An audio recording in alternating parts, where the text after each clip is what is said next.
ওরে গোলাপ তুই কি প্রথম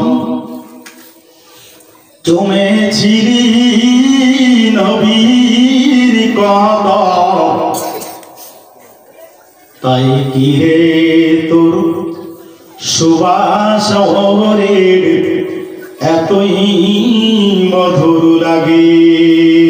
আল্লাহুম্মা সাল্লি আলা সাইয়্যিদিনা মাওলানা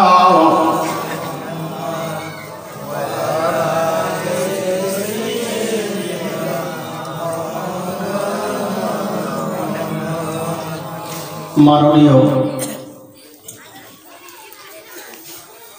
আজকের পাক মাহফিলের সুযোগ্য সভাপতি সাহেব, দিগারে ওলামা হযরত,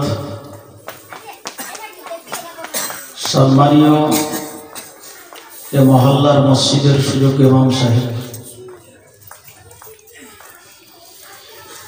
আল্লাহ পাক আমাদের সকলকে আজকের পাক মাহফিলের বসার তৌফিক দিয়েছেন। পাক দরবার ইলাহিতে স্মরণ করি, প্রাণ খুলে বলুন আলহামদুলিল্লাহ।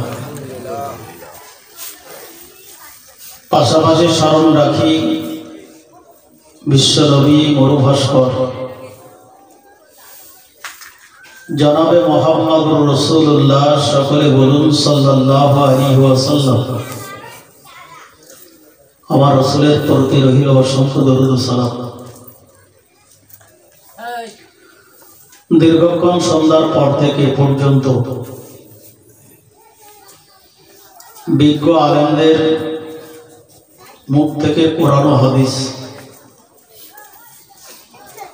খুব সুন্দর করে খুঁটিয়ে বেছে জাতিকে বোঝানোর চেষ্টা করেছে। আমার পূর্বের বিদায়ী বক্তা তিনি অল্প সময় হলেও অনেকটা সুন্দর তথ্যমূলক আলোচনা করেছে। আমি যতটুকু জানি বা শুনেছি, আজকে সমবেত সকলে মিলেমিশে যে সমস্ত আমাদের আপনজন, বাপ মা, রক্তের সঙ্গে সম্পর্ক কবরবাসে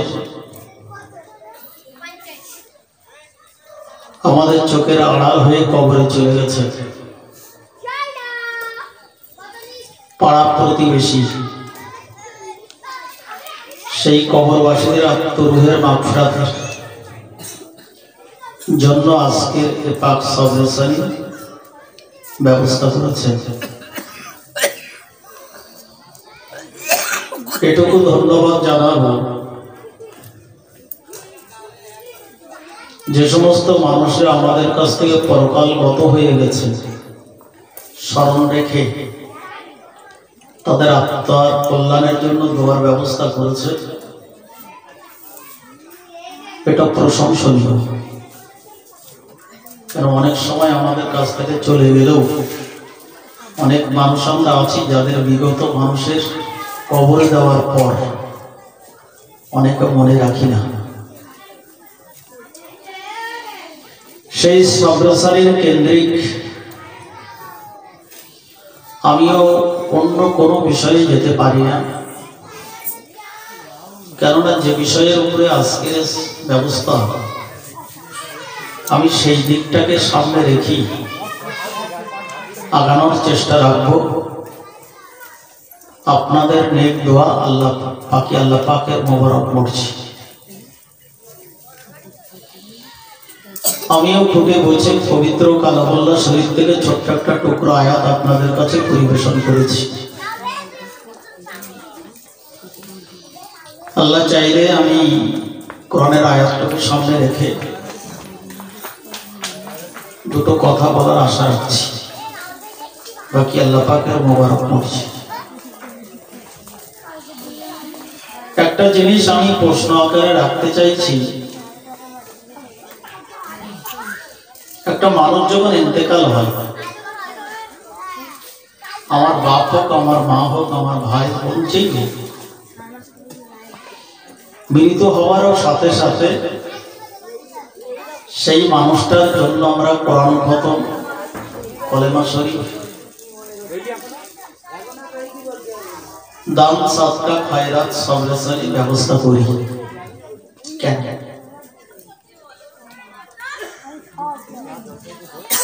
কথাটা খুব ভালো করে মনে রাখুন। যদি প্রশ্নটা আমি রেখে কথা বলি, কেউ না কেউ আমাকে জবাবটা দেবেন যে পরকালের জীবনে, অর্থাৎ কবরের জগৎ থেকে শুরু করে যে ধাপটা আমাদের সামনে আছে, এক কথায় দুনিয়া থেকে কবর একটা খুব কঠিন জায়গা।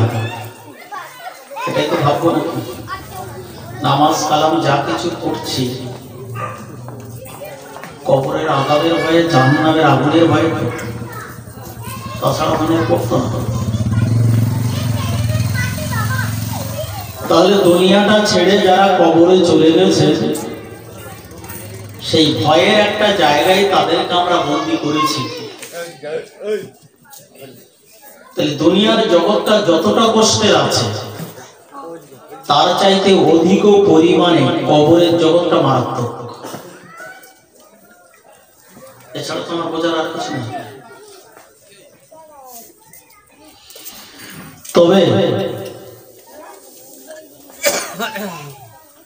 গোটা জগৎটার মধ্য থেকে বলছি, মানুষের জীবনে যখন মরণ সামনে আসে, কখন আসে কেউ জানে না।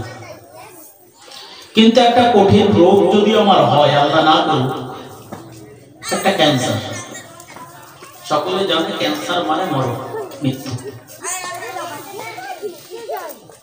এই মৃত্যুটা যখনই সামনে হাজির দিক না কেন, তাই প্রত্যেকটা মানুষকে মরতেই চায় না বাঁচতে চায়?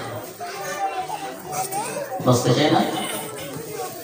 বুড়ো বাপ 85, 90, 95 বছর বয়স, মরণ শয্যায় শায়িত, ভালো করে কথাও বলতে পারছে না। দেখবেন এই বুড়ো বাপটাও পর্যন্ত সন্তানের মুখের দিকে তাকিয়ে হাতটা ধরে বলবে,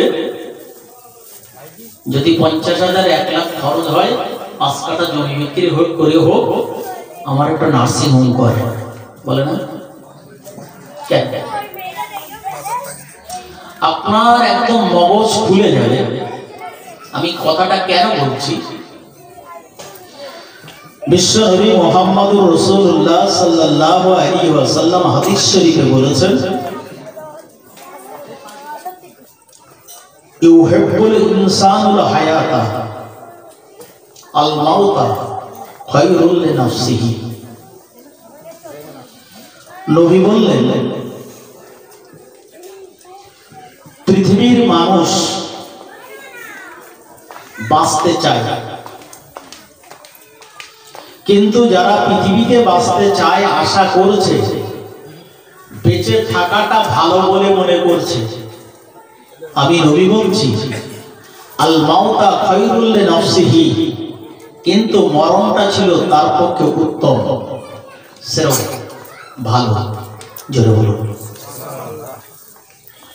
তাহলে একদিকে সমাজের মানুষ আমরা বাঁচার জন্য, বাঁচার তাগিদে, বাঁচার জন্য চেষ্টা চরিত্র করছি, কিন্তু নবী তার পাল্টা উল্টো কথা বললেন, আল মাউতা খায়রুল লিনাফসিহি, পৃথিবীর মানুষ যারা বাঁচার জন্য, বেঁচে থাকাটা ভালো বলে মনে করছে, আমি রাসূল বলছি, আল মাউতা খায়রুল লিনাফসিহি, অথচ মৃত্যুটা ছিল তার পক্ষে ভালো। যেটা বলুন, এখন আমার চিন্তা, আমাদের চিন্তাটা ভালো না রাসূলুল্লাহর চিন্তাটা ভালো? কোনটা মানলেন? ওই পাকের চিন্তাটাই মানল তো, কথাটাই মানল তো। কিন্তু সমাজে তাহলে বাঁচার জন্য কেন চেষ্টা করছি? এটাই প্রশ্ন না? খুব গভীর ভাবে ভাবো। কিন্তু আপনাকে মৃত্যু তো হবে, 10 মাস বাদে, 10 বছর বাদে, 2 দিন বাদে মরণ হবে। কিন্তু তা সত্ত্বেও আমার বাঁচার তাগিদ রয়েছে। কেন? আমার প্রশ্নটা শুধু এইখানটাই। কোরআন বলেছেন, আইনামা তাকুনু ইউদরিকুমুল মাউতু ওয়ালাউ কুনতুম ফি বুরুজিন মুশাইয়াদা। পৃথিবীর মানুষ মৃত্যুর ভয়, মরণের ভয় যে কোনো একটা গোপন জায়গা বেছে নিক না কেন, একটা গুহার পথ বেছে নিক, কাঁচের সুন্দর একটা যেখানে হাওয়া বাতাস পর্যন্ত প্রবেশ করতে পারে না, এরকম একটা নির্জন, এরকম একটা নিরলয় জায়গা, দুনিয়ার কেউ খবর রাখে না, এমন একটা গোপন ড্রা যদি সে বেছে নিয়ে নিজেকে মরণের ভয়ে পলায়ন করে, আত্মগোপন করার চেষ্টা করে, তা সত্ত্বেও আমি আল্লাহ তাকে মরণটা করিয়ে দেব। জোরে বলুন, বাঁচার পথ আছে? নেই। তবু আমি বাঁচার জন্য চেষ্টা করছি। আমার প্রশ্ন এটাই, আমি একদিকে কোরআন পাকের আয়াত রেখেছি, অপরদিকে আমার রাসূলুল্লাহ জাবানি মুবারক হাদিস পাকটি রাখলাম। গোটা পৃথিবীর মানুষের জন্য জগৎ কটা, আমি প্রশ্ন রাখছি, ভাববেন না আমাদের অসম্মান করবে, খোদার কসম না, আমি শুধু জানা বোঝার জন্য বলছি। একটা মানুষের জীবনে জগৎ কটা? আওয়াজ আসবে না? কেউ বলবেন না? অসুবিধা একদম চিন্তায় সব পাকিয়ে গেলে গেছে। আমার ভাই বললেন 5টা, আরো 8টা। তর্ক মারপিট এখানে হবে। কোথায় আছি? বিশ্ব নবী মুহাম্মদুর রাসূলুল্লাহ সাল্লাল্লাহু আলাইহি ওয়াসাল্লাম মদিনার মসজিদে নববীতে বসে প্রত্যেক ওয়াক্তের বাদে রাসূল ওয়াজ করতেন। জোরে বলুন। যারা হাজিরা আছেন আমার সঙ্গে একমত হতে বাধ্য হবে। অনেক হাজি সাহেব এখানে আছেন। এখনো পর্যন্ত মসজিদে নববীতে, মসজিদে হারাম ওয়াক্তের বাদে ওয়াজ হয়। বহু ওয়াজে বসেছি। সৌদির বিজ্ঞ পণ্ডিত, মুহাদ্দিসিন, মুফাসসিরিন, এত পাণ্ডিত্য তাদের, সিয়াসাতার হাদিসগুলো সামনে খুলে বসে, 200, 300, 50, 150 মানুষ বসবে, এরকম একটা জায়গা বক্স ফিট করা আছে, আমাদের বাগবাদী হয়। বড় বড় বিজ্ঞ আলেমরাও বসে, তারাও কেতাব খুলে বসে আছে।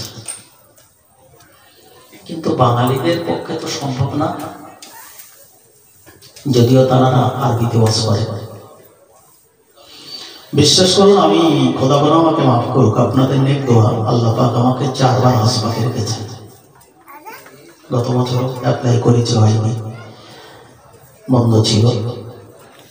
এবছর কি আছে নসিবে জানি না, চেষ্টায় আছি, খোদা পাকই জানে।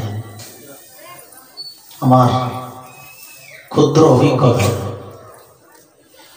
যতদিন ওয়াজে বসেছি, সৌদির বিজ্ঞ পণ্ডিতরা ওয়াজ করতেন, রাসূলুল্লাহর হাদিসগুলো যখন বলতেন চোখ দিয়ে টকটক করে পানি পড়তো। আমি দেখেছি বুকের জামাটা ভিজে গেছে। একটা দিনের জন্য কোনোদিন দেখিনি যে তাদের চোখের পানি নেই। ভাবতাম আল্লাহ, ভারতবর্ষে তো ওয়াজ করি, ওয়াজের মজলিসেও বসেছি শোনার জন্য, টপ করে চোখে পানি আসে না। তোমার সমাজের ওয়াজ নসিহতে আলেমেরাও পানি আসা ওয়াজ খুব কম হয়। এ কি হচ্ছে? আবারও লক্ষ্য করেছি, মসজিদে নববীতে যখন আজান হয়, মুয়াজ্জিন যখন আজান দেন, খোদার কসম, আল্লাহু আকবার, আল্লাহু আকবার, আশহাদু আল্লা ইলাহা ইল্লাল্লাহ, আশহাদু আন্না মুহাম্মাদুর রাসূলুল্লাহ বলতেন, মুয়াজ্জিন সাহেবের চোখ দিয়ে টপ টপ করে পানি পড়তো। ভাবতাম ভারতবর্ষে পশ্চিম বাংলায় যখন আজান হয়, রসুলের নামটা ধরে যখন ডাকা হয়, সাক্ষ্য দেওয়া হয়, রসুল তো আছেন 4,500 মাইল দূরে, কিন্তু মসজিদে নববীতে যেখানে মুয়াজ্জিন আজান দিচ্ছেন, পাশেই তো রসুল শুয়ে আছেন। চোখের পানিটা আসা স্বাভাবিক। ফজরের নামাজে মসজিদে নববীর ইমাম, মসজিদে আরবের ইমাম নামাজ পড়াতে কোরআন শরীফের আয়াতগুলো যখন তিলাওয়াত করতেন, মনে হতো যেন আসমান থেকে নাজিল হচ্ছে। এত কণ্ঠস্বর, এত তার বিনয়ী। যেমন মুক্তাদিরা কেঁদে পড়েন ইমামের কান্নাতে, ওই নামাজের হালাতে বাপরে অবাক হতে হয়। কারণ যখন জাহান্নামের শাস্তির আয়াতটা এসে যেত, তখনই কেঁদে পড়তেন। ওই মসজিদে হারামের মধ্যে আমি 2005 সালে যখন আমার জীবনের প্রথম আমি হজ পাকে যাই, তখন আমার বয়সটা 27-28 বছরের মধ্যে। মক্কা শরীফের শ্রেষ্ঠ ইমাম ছিলেন তৎকালীন সময়ে, আজও আছে, তবে নামাজ পড়াতে আমি দেখিনি। পরবর্তী 16 এবং 17 হজে যে নাম হচ্ছে না আব্দুর রহমান সুদৌসি, যার কেরাত শুনলে মানুষ পাগল হয়ে যায়। এত কণ্ঠস্বর, এত তার বিনয়ী ভাব। এশার নামাজে দাঁড়িয়েছি, কান্না কারে কারে। ওই নামাজের ক্ষেত্রে পরবর্তী আয়াত আনতে পারছেন না। যেটা বলুন সুবহানাল্লাহ। কেননা আল্লাহ পাক চোখের পানিটাই বান্দার খুব পছন্দ করেন। যেটা বলুন, সেই বিশ্ব নবী মসজিদে নববীতে দাঁড়িয়ে ওয়াজ করছেন। মদিনার সাহাবী বলতে পারবা একটা মানুষের জীবনে জগৎ কটা? সাহাবীরা জানলেও বলতেন না।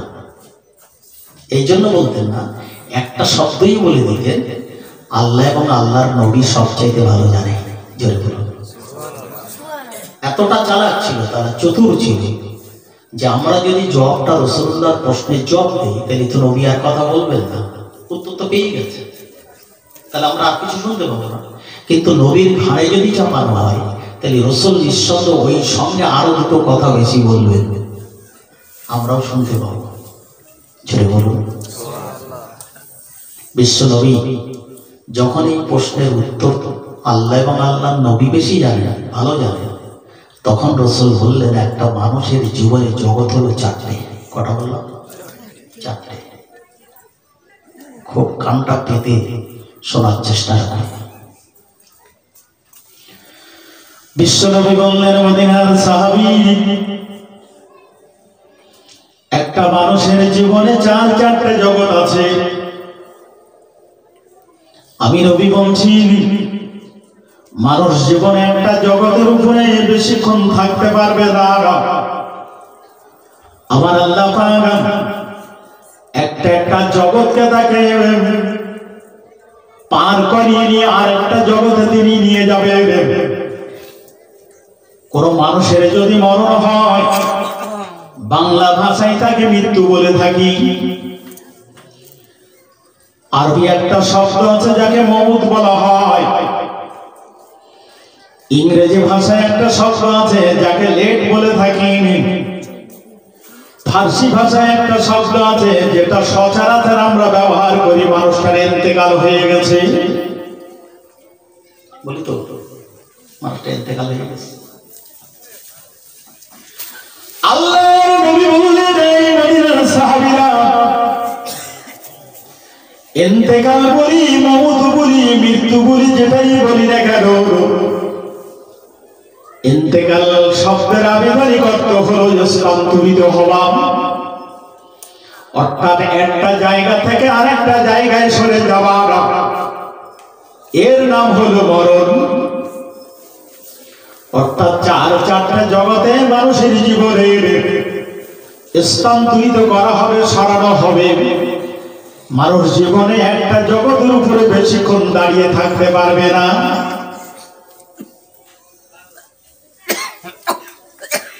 কোন জায়গায় থাকতে পারবে না। একটা জগতের নাম বলেছেন আলেমে আরওয়াহ। ও মদিনার সাহাবীরা, দ্বিতীয় নম্বরে একটা জগৎ আছে, জগৎটার নাম হলো আলেমের দুনিয়া। ও মদিনার সাহাবী, আমি রাসূলুল্লাহ বলছি তৃতীয় নম্বরে একটা জগৎ আছে, এই জগৎটার নাম হলো আলেমে বারজাখ। ও সাহাবীরা, আমি রাসূলুল্লাহ আর একটা জগৎ বলতে চাইছি, ওই জগৎটার নাম হলো আলেমে আখিরাত। কে বলেন সুবহানাল্লাহ? কটা হলো? এই পাঁচটা দুটো যেটা বলবেন তো আমি তো তৈরি করে বলি। এই চারটে জগতে স্থানান্তরিত সরে যাওয়া, এর নাম হচ্ছে মরণ। দুনিয়ার জগতে ছিলে, দুনিয়ার জগৎ থেকে আর একটা জগতে তোমাকে সরিয়ে দেওয়া হবে। আলেমে আরওয়াহ মানে রূহুর জগৎ। দ্বিতীয় নম্বরে জগতের নাম বলেছেন আলেমের দুনিয়া, দুনিয়ার একটা জগৎ। তৃতীয় নম্বরের জগৎ আল্লাহর নবী বললেন দুনিয়ার জগতে তুমি বেশিক্ষণ থাকতে পারবে না, অর্থাৎ মানব জীবনের পৃথিবীর জমিনে আসার পূর্বে আবার আল্লাহ পাক প্রতিটি মানুষের রূহ সৃষ্টি করেছেন। এই উক্ত গগনে আল্লাহ পাক রূহুর জগতে রূহকে গ্যারেজ করে রেখে দিয়েছেন। নবী জানিয়েছেন যতক্ষণ পর্যন্ত যত রূহ সৃষ্টি হয়েছে এই রূহুর জগৎ থেকে যতক্ষণ পর্যন্ত খালি না হবে, একটা রূহ পর্যন্ত থাকতেও আল্লাহ কিয়ামত সৃষ্টি করবেন না। অর্থাৎ রূহুর জগৎ খালি হবে, তারপর আল্লাহ পাক কিয়ামত সৃষ্টি করবেন। জোরে বলুন। প্রত্যেকটা মানুষের জীবনে রূহ সৃষ্টি হলো, আর সেই রূহটাকে রূহুর জগতে গ্যারেজ করেছে, সব পার করে দেবে, খালি করে দেবে, স্থানান্তরিত হবে, সরে যাবে। দ্বিতীয় নম্বরের জগতে মায়ের গর্ভ থেকে আল্লাহ পাক প্রত্যেকটাকে রূহুর জগৎ থেকে এনে মায়ের গর্ভ থেকে পৃথিবীর দ্বিতীয় নম্বরের জগতে আলেমের দুনিয়ায় আনবেন। মদিনার সাহাবীরা, এই দুনিয়ার জগতে তুমি বিচরণ করবে, চলবে, ফিরবে। এই দুনিয়ার জগৎ থেকে তোমাকে সরিয়ে দেওয়া হবে। দুনিয়ার জগতে তুমি বেশিক্ষণ থাকতে পারবে না। আবার আল্লাহ পাক আর একটা জগতে তোমাকে সরিয়ে নিয়ে যাবে, আর একটা জগতে তোমাকে টেনে নিয়ে যাবে। ওই জগৎটার নাম বলেছেন আলেমে বারজাখ, কবরের জগৎ। তৃতীয় নম্বরে ও আমি রাসূলুল্লাহ সাল্লাল্লাহু আলাইহি ওয়াসাল্লাম এটা তোমাদের জানিয়ে দিই, দুনিয়ার জগতে যদি নিজের আত্মগোপন করার চেষ্টা করো না কেন, আমি কোরআনের আয়াত একটু আগেই বলেছিলাম, যেখানে তোমার নিজেকে আত্মগোপন করার চেষ্টা করবে মরণের ভয়ে, ওই দুনিয়ার জগতে তুমি লুকিয়ে রাখতে পারবে না। আমার আল্লাহ পাক দুনিয়ার জগৎ থেকে তোমাকে টেনে নিয়ে আর একটা জগতে সরিয়ে দেবেন, স্থানান্তরিত করিয়ে দেবেন। ওই জগৎটার নাম বলেছেন আলেমে বারজাখ, কবরের জগৎ। কেউ বাঁচবে বলে মনে হচ্ছে? কেউ থাকবে?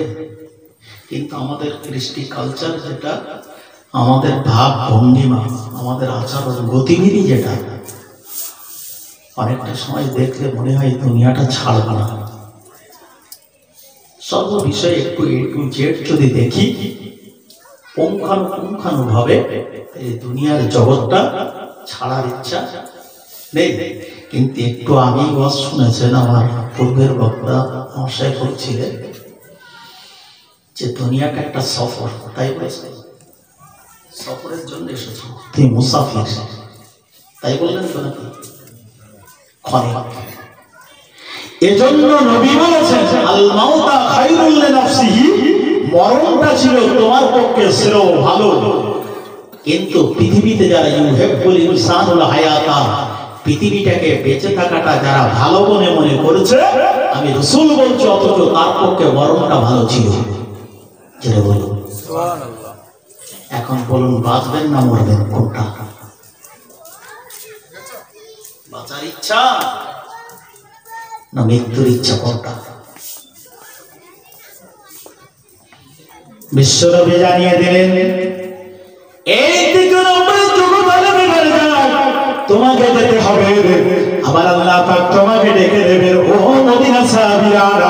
এই কবর জগতে তুমি বেশিক্ষণ থাকতে পারবে না, বেশি দিন তোমার চলবে না।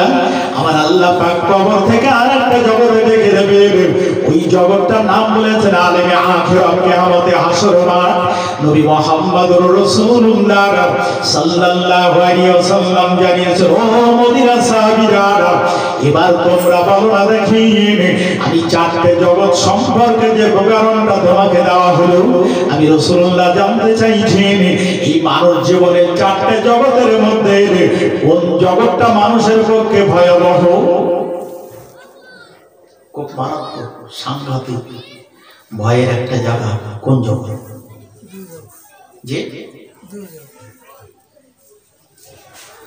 দুটো জগতের কথা বলেননি, নবী বলেছেন সবচাইতে গোটা চারটে জগতের মধ্যে সবচাইতে ভয়াবহ জগৎ হলো, সেটা হলো কবর। তাই কবর যদি ভয়াবহ হয়, সবচাইতে মারাত্মক ঘাঁটি হয়, তাহলে আখিরাত কিয়ামতের মাঠ এ ভয়টা কেমন? আমি একটা উপমা দিচ্ছি। একটার সঙ্গে তালি করলে আর একটা জিনিস বোঝা যায়, দিন এবং রাত। যখন রাত আসে দিনের মর্যাদা বোঝা যায়, আর দিন আসলে রাতের মর্যাদা বোঝে, তার সঙ্গে তালি করা হয়। আমি কিয়ামতের হাসর মাঠে একটা তথ্য দিচ্ছি। নবী বলেছেন পৃথিবীতে বিভিন্ন বয়সের মানুষের মরণ হয়। কোন একটা বাচ্চার সন্ততি মা বাপের কোলে অল্প বয়সে মারা গেছে, আতুর করে হোক 2 বছর, 4 বছর, 6 বছর, 10 বছর, এই বাচ্চাগুলো কিয়ামত উঠে দাঁড়াবে। আল্লাহর কাছে তারা ফরিয়াদ করবে, আল্লাহ কিয়ামতের মাঠে যখন আমাদের মা বাপ ভাই বোন সবাইকে হাজির করবে, কিন্তু আমাদের পড়া কপাল, মায়ের কোলে অর্থাৎ আতুর ঘর থেকে নিয়ে আমাকে মরণ করিয়েছিলেন, মৃত্যু দিয়েছিলেন, আমি মা বাপের সংস্পর্শে থাকতে পারিনি। আজকে আপনার কাছে দাঁড়ান, যে মা বাপ আমাদের গর্বে ধারণ করে কষ্ট মেহনত করে লালিত পালিত করেছিল, কিন্তু বেশি দিন আমরা সুযোগ পাই নাই, তাদের আঁচল ছেড়ে চলে এসেছি। কিয়ামতের মাঠে আমাদের একটা সুযোগ দেন, কি তোমরা সুযোগ নেবে? আমাদের ওই মা বাপদেরকে আবি হায়াতের একটা গ্লাস পানি পান করিয়ে দেবো। জোরে করে পানি পিপাসায় মানুষ কাতর হবে, বুক শুকিয়ে যাবে, জিভ শুকিয়ে যাবে। মরণের সময় তবু জিভ শুকাইয়ে গেলে ছেলে হোক, মেয়ে হোক, ভাই হোক, আর চাচা হোক, স্ত্রী হোক, আর স্বামী হোক, গালে একটু পানি দিচ্ছে, তাই না? ঠোঁট ভিজিয়ে দিয়েছে, খেতে পারবে না, গলায় বেঁধে যাবে, ঠোঁটটা ভিজিয়ে দিয়েছে, ওই রসটুকু তার পক্ষে যথেষ্ট। কিন্তু সেই মা বাপকে আমরা কিছুই খাওয়াতে পারিনি, আমাদের একটু সুযোগ করে দেন। বিশ্বনবী বলেছেন আমাদের সাহাবী, ওই সন্তানদের ফুলে আল্লাহর দরবারে কবুল হবে। আমার আল্লাহ পাক সেদিন বলবেন, এই বাচ্চাগুলো, তোমার মা বাপদের যদি তুমি দেখতে চাও, তাদের আমি হায়াতের পানিগুলো পান করাতে চাও, আমি আল্লাহ পাক তোমার জানিয়ে দিই, তোমরা পশ্চিম থেকে পূর্ব গগনে ধাবিত হও, আর পূর্ব দিক থেকে কবর থেকে যে যার কবর যেখানে ছিল, ওই জন্মভিটার কাছ থেকে কবর থেকে উঠে তারা পশ্চিম গগনে ধাবিত হবে।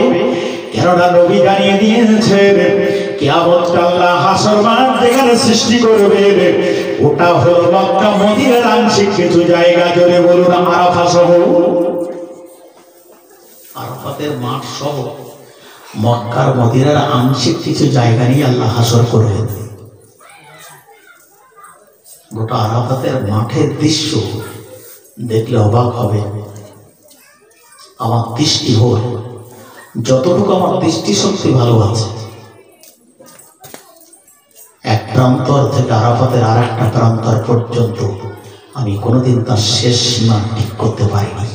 যেটা বলুন, আরাফাতের মাঠের বিস্তর যে জমি, যে এলাকা কতটা হতে পারে, সেই আরাফাতের মাঠে অনেক সময় দাঁড়িয়ে ভাবতাম, আল্লাহ, নবী আদম থেকে রাসূলুল্লাহর উম্মত উম্মতি যারা আছে সবাই তো একই জায়গায় দাঁড়াবে, জায়গা হবে কিনা?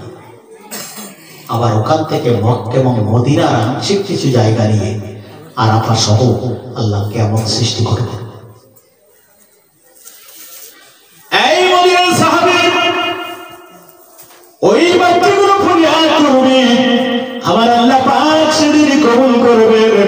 ওদেরকে যেতে বলা হবে পূর্ব গগনে ধাবিত হও, আর তোমার বাপ পাগুলো কবর থেকে যখন পশ্চিম গগনে আরাফাতের মাঠের দিকে, হাসরের মাঠের দিকে তারা যখন ধাবিত হবে, ওই সময় মাঝপথে তোমাদের সাক্ষাৎ নসিব হয়ে যাবে। তোমাদের আশা আকাঙ্ক্ষাগুলো সেদিন তোমরা পান করিয়ে জীবন ধন্য করো। বাচ্চাগুলো ছুটবে, ওই বাপ মার দূর থেকে যখন আগমন শুরু হবে, দীর্ঘ সবাই যেতে না যেতে যেতে ওই বাচ্চাগুলো দূর থেকে বাপ আর মাকে চিনে ফেলবে। অর্থাৎ বাপ মাকে দেখেই বুঝবে আমার জন্মদাতা বাপ, জন্মদাতা মা। দেখতে পাবে সামনে যাবে, বাপ মাগুলোকে পাঁজা কলা করে ধরার চেষ্টা করবে। যেমন একটা ছোট্ট বাচ্চা বাপ মাকে অনেক সময় না দেখলে জড়াজড়ি করে, যেই ওই বাপ মার সামনাসামনি ওরা অচেনা, মানে না চেনার ভান করে, অচেনার ভান করে, যেন চিনতে পারবে না। বাচ্চাদের কাছাকাছি হয়ে যেই জড়িয়ে ধরতে যাবে, নবী বলেছেন ওই বাচ্চাগুলোকে হাত দিয়ে ঠেলে ফেলে দেবে। তাই দুদিনের বাচ্চা হোক, একদিনের হোক, আর 4 বছর আর 6 বছর 10 বছরের বাচ্চা হোক, ওরা চিৎপাত হয়ে পড়ে যাবে। বাপ মাগুলো যেই পড়ে যেতে দেখবে, ওই সময় তাদের একটা পা ওই কচি বাচ্চার বুকের উপরে চাপি দিয়ে দাঁড়িয়ে পড়বে। কেন বলবেন? তার কারণ হলো হাসরের মাঠ এত উত্তপ্ত হবে, এত গরমই হবে, মানব জীবনে সেদিন ওই হাসরের মাঠে পা দিয়ে দাঁড়াতে পারবে না। জ্বালা যন্ত্রণায় ছটফট করবে। যেই একটা পা বুকের উপরে চাপাবে স্বস্তি হবে, সঙ্গে সঙ্গে আর একটা পা বুকের উপরে চাপিয়ে নেবে। হাসরের মাঠের অবস্থা কি তাহলে বোঝা যাচ্ছে? আমি টালি করছি। তাহলে হাসরের মাঠের দৃশ্য যদি এটা হয়, তাহলে এর চাইতে কবর মারাত্মক বলেছে কিরকম হতে পারে? ভাই আপনি বলে রাখুন, বিশ্বনবী জনাব মুহাম্মদ রাসূলুল্লাহ সাল্লাল্লাহু আলাইহি ওয়াসাল্লাম জানিয়েছেন, ও মদিনা সাহাবীরা, গোটা জগতের মধ্যে কবরটা হলো তোমার পক্ষে মারাত্মক ভয়াবহ।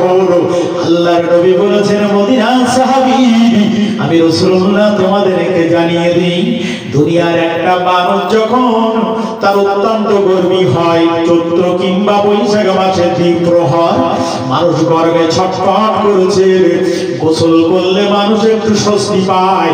গভীর একটা পানির কূপ সে তার জীবনে দেখতে পেয়েছে, অর্থাৎ গভীর একটা পুকুরের পানিতে নামার চেষ্টা করবে, অত্যন্ত গর্ত পরিপূর্ণ ভরা। যত নিচের তলার দিকে নেমে যাবে, ওই নিচের তলার পানিটা অত্যন্ত ঠান্ডা হয়। মানুষ ঠান্ডা পানিতে যেই না গোসল করে, ওই মানুষটার জীবনে গর্ভীর হাত থেকে একটু স্বস্তি পায়। সাহাবী, দুটো মানুষ নেমেছে, একটা মানুষ সাঁতার জানে আর একটা মানুষ জানে না, সাঁতার বিহীন। এই দুটো মানুষ নেমেছে, নামতে নামতে যে সাঁতার জানে সে তো অনেক গভীর পানিতে নামবে, কিন্তু নামতে নামতে বুক সমান গলা সমান হয়ে গেছে, আর একটু আগিয়ে আর একটু ঠান্ডা পানি নেবে, পা বাড়িয়েছে, পায়ের তলায় মাটি সরে গেছে, অর্থাৎ গভীরে নেমে গেছে। আবরু খেতে হবে। যে লোকটা সাঁতার জানে তার পক্ষে কোনো কষ্ট আছে? কোনো কষ্ট আছে? সাঁতার জানে না, কিন্তু পাশাপাশি আর একটা যে সাঁতার জানে না সে লোকটাও নেমেছে, সেও ঠান্ডা পানির তার ইচ্ছা আছে, কিন্তু নামতে নামতে যখন গলা সমান বুক সমান যত নামছে তত ঠান্ডা পাচ্ছে, ও চেষ্টা করছে আর একটু ঠান্ডা পানি নেব, নামতে নামতে আরো গভীরে নেমে গেছে। এই সাঁতারবিহীন মানুষটা যে সাঁতার শিখে নিয়ে যেই পায়ের তলায় মাটি হারিয়ে যাবে, এর তো হাবুডুবু খেতে হবে। অর্থাৎ একবার পানি খাবে, একবার উপরে ওঠার পাতার চেষ্টা করবে, কে আছো আমাকে কিনারায়, আমাকে বাঁচাও, আমার সাহায্য করো। কিন্তু নবী বলেছেন এই সাঁতারবিহীন মানুষটা পায়ের তলায় যেই মাটি হারিয়ে গেছে ঠান্ডা পানির কারণেতে, নামার কারণেতে, পাওয়ার কারণেতে, বলো মদিনার সাহাবী এই মানুষটা যে হাবুডুবু খেয়ে পানি খেয়ে তার জীবনটা চলে গেল, এই মরণের সময় তার কষ্টটা কেমন হলো? বোঝা যাচ্ছে? বোঝা যাচ্ছে? তো এই মানুষটার কষ্টটা কেমন হলো? সাহাবী বললেন আল্লাহ এবং আল্লাহ নবী ভালো জানেন। নবী বললেন মদিনার সাহাবী ওই মানুষটার মরণ কেমন হবে আমি নবী বলছি, আমি রাসূলুল্লাহ বলছি, আমিও জানি না। তবে মানুষটার যখন মরণ হবে ওই মানুষটার কিভাবে মরণ হলো, কতটা কষ্ট হলো, ও মদিনার সাহাবীরা ওই মানুষটার জিজ্ঞাসা করলে সেই ভালো বলতে পারে, আল্লাহ পাকই ভালো জানেন। আমি নবী বলছি পৃথিবীর জমিনেতে যতক্ষণ আল্লাহ পাক তোমাকে হায়াত দিয়েছেন, তোমার যেদিন মরণ হবে আর একটা গর্তে কবর মানে গর্ত, ওই গর্তের মধ্যে তখন যখন তোমাকে নামানো হবে, আমি নবী বলছি গভীর সমুদ্রের একটা পানিতে তোমাকে ঠেলে দেওয়া হলো। ও মদিনা সাহাবীরা আমি নবী বলছি পৃথিবীর জমিন থেকে কবর জগতে যাওয়ার আগে, গভীর পানির কূপের মধ্যে নামার আগে, আমি নবী বলছি দুনিয়ার জিন্দেগিতে তুমি নামাজ, কালাম, ইবাদত, শরীয়তের আমার ভাইদের পন্থ অবলম্বনের উপরে সাঁতার যদি না জানো, ওই মানুষটার জীবনের ঠিক অনুরূপ সাঁতার বিহীন মানুষ যে ভুল করে গভীর পানিতে নামার চেষ্টা করেছিল, আমি নবী বলছি পৃথিবীর জমিনে তার এমন একটা ভুল, দুনিয়ার জিন্দেগিতে নামাজ, কালাম, ইবাদত না শিখে খবরদার খবরদার কবরের ওই গভীর পানির কূপের মধ্যে খবরদার পা বাড়িও না। ইবাদত শেখো, নামাজ কালামের উপরে ইবাদত, সাঁতার কাটতে শেখো, দিন শরীয়তের উপরে সাঁতার জানো, যেকে রাস্তায় সাঁতার শেখো, তারপরে কবরে নামো। কি জানা আছে আমার? নামাজ তো পড়ি পড়ি মনে হয় হাতে গোনা পাওয়া যায়। নবী বললেন খবরদার এটা তুমি মনে রেখো, গোটা পৃথিবীর জমিনে যত বুজুর্গদের মানুষ, আল্লাহওয়ালা মানুষরা আছে, তারাও কবর সম্পর্কে ভেবেছে। কবরের ভয়ে ভীতি হয়ে চোখের 24টা ঘন্টার পানি তাদের চোখের থেকে ফুরাতো না। অনেক আল্লাহওয়ালা মানুষ যাদের ইতিহাস জীবনে জঞ্জল করছে। একজন আল্লাহর বুজুর্গ যার নাম হযরতে বাইজিদ বুস্তামি রাহমাতুল্লাহ আলাইহি, কিতাবের মধ্যে এসেছে, তার ইতিহাস বলছে বাইজিদ বুস্তামি রাহমাতুল্লাহ আলাইহি তার জীবনে এত পরিমাণে ইবাদতে মগ্ন হতেন, রাতের ঘুম হারাম করে দিয়ে।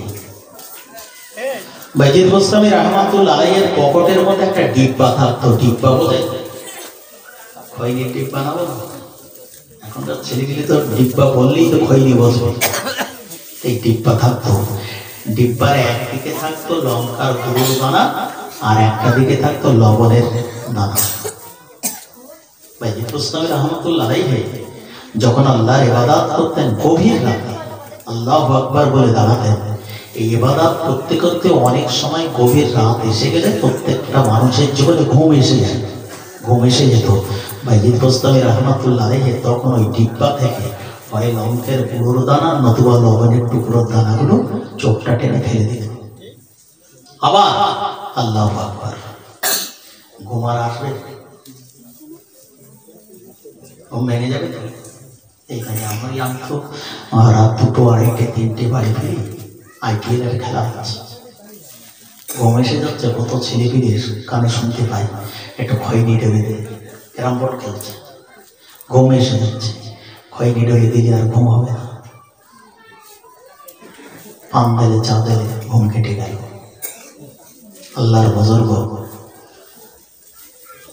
নেশাবান কিছু না, লঙ্কার গুঁড়োর দানা চোখে ফেলে দিলে জীবনে ঘুম আসে, আবার আল্লাহর ইবাদতে দাঁড়িয়ে যেতেন।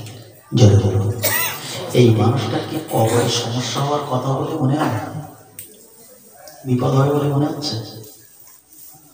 কিন্তু সেই মানুষটা ইন্তেকালের বাদে বাইজিদ গোস্তামি রাহমাতুল্লাহ আলাইহি আল্লাহ পাক জিজ্ঞাসা করছেন, বাইজিদ তুমি আমার কাছে এসেছো দুনিয়ার জগৎটা ছেড়ে, যে জগৎটা আমি সবচাইতে ভয়াবহ বলেছি, যে জগৎটা আমার নবী ভয়াবহ বলেছেন, সেই ভয়াবহ একটা জগতে তুমি এসেছো। বাইজিদ তুমি আমার এই কবর জগতে এসে তুমি কি এনেছো দুনিয়ার জগৎ থেকে আমাকে বলো।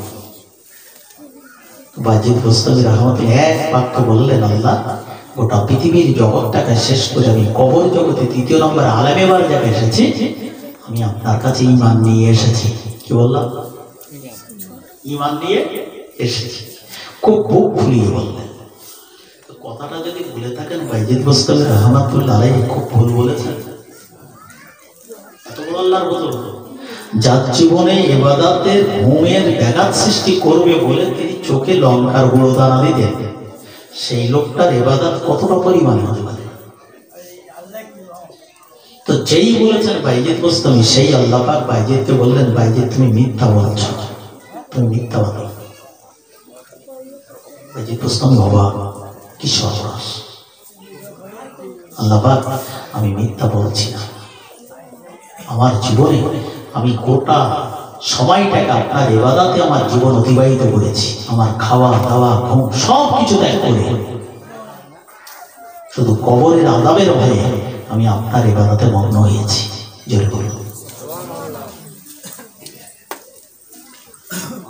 নামাজে তাই সময় হয় না, কষ্ট হয়। কারো জিজ্ঞেস করে বলে এই ব্যবসা বাণিজ্য কাজকর্ম রাস্তাঘাটে ঘুরি, নামাজ পড়তে পারি না। বাইজিদ গোস্তামি রাহমাতুল্লাহ আলাইহি বললেন, আল্লাহ আমি মিথ্যা বলিনি। তো আল্লাহ পাক বাইজিদকে আবার দ্বিতীয়বার জিজ্ঞেস করলেন, বাইজিদ তুমি ভেবে বলো, মিথ্যা বলো না, তুমি আমার কাছে ধরা দিয়ে কবর জগতে ধরা দিয়ে কি এনেছো?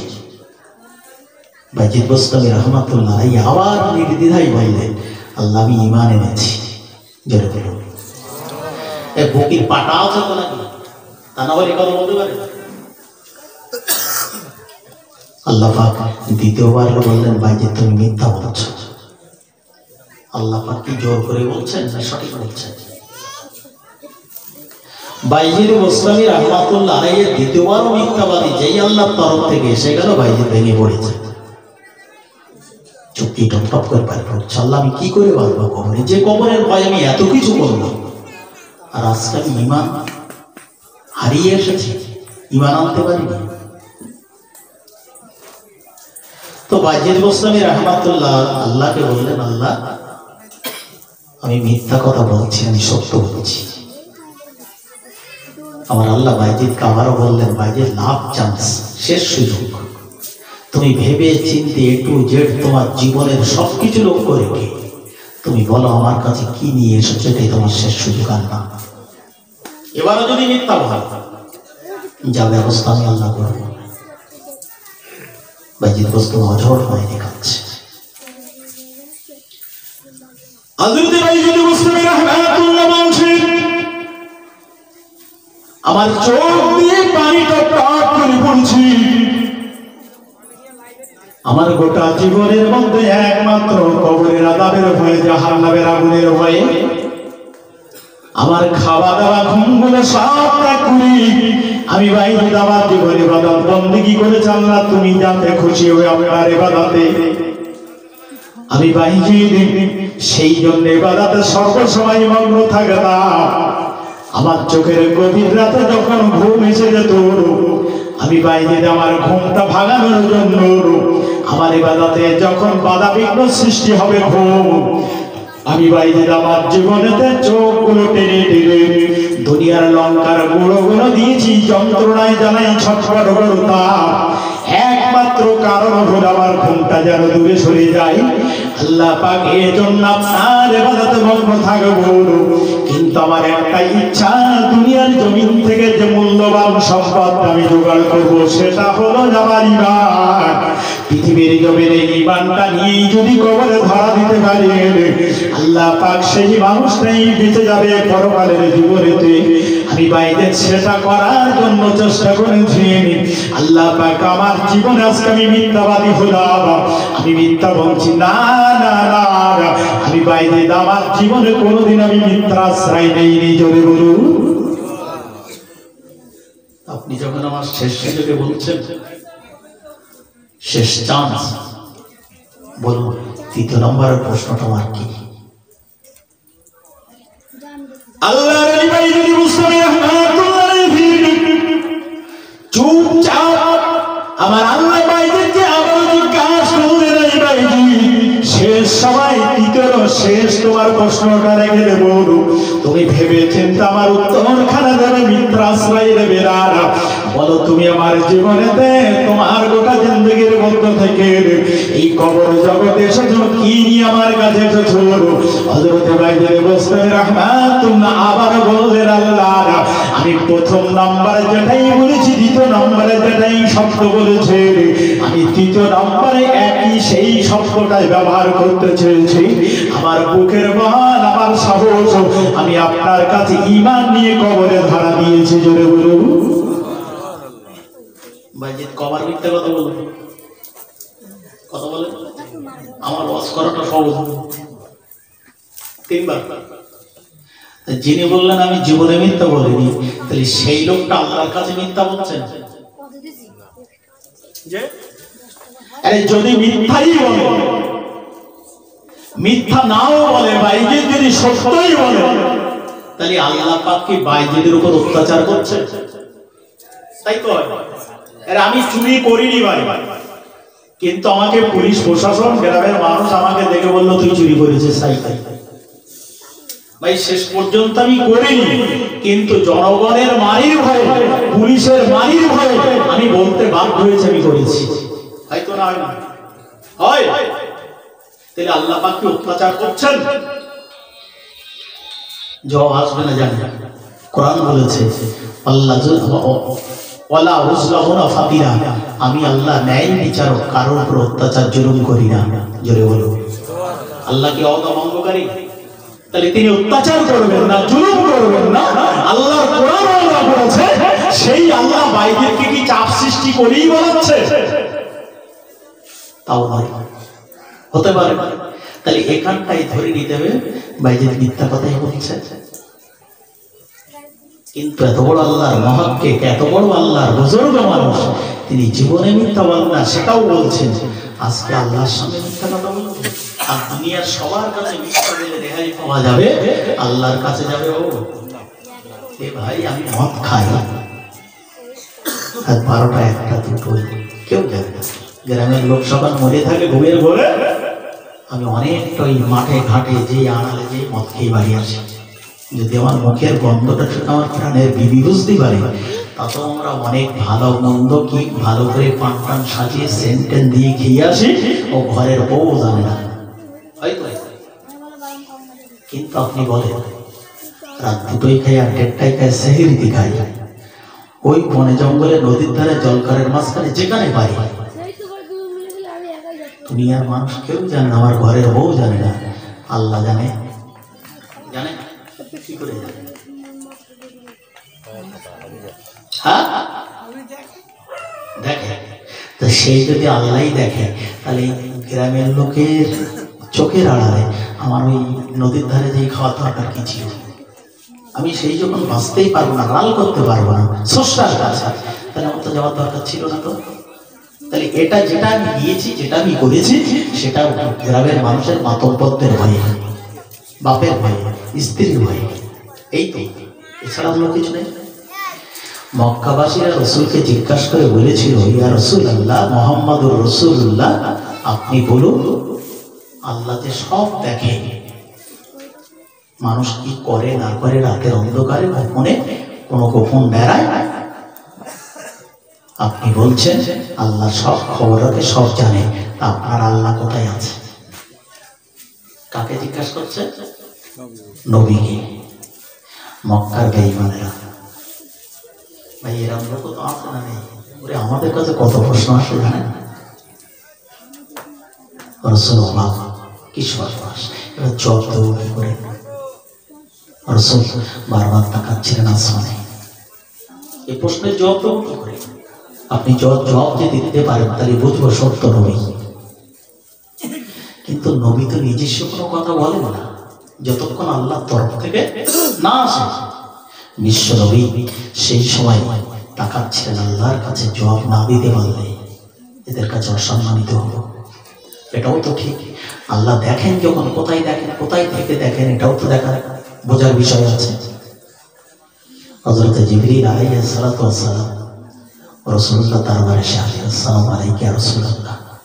কোনো চিন্তা নেই, আপনি চিন্তা যুক্ত, আপনার মুখটা লাল বর্ণ হয়ে গেছে। নবী যখন চিন্তায় পড়ে যেতেন তখন লাল বর্ণ হয়ে যেত। আপনি কোনো চিন্তা করবেন না, আল্লাহ পাক আমাকে পাঠিয়েছে আপনার সাহায্য করার জন্য।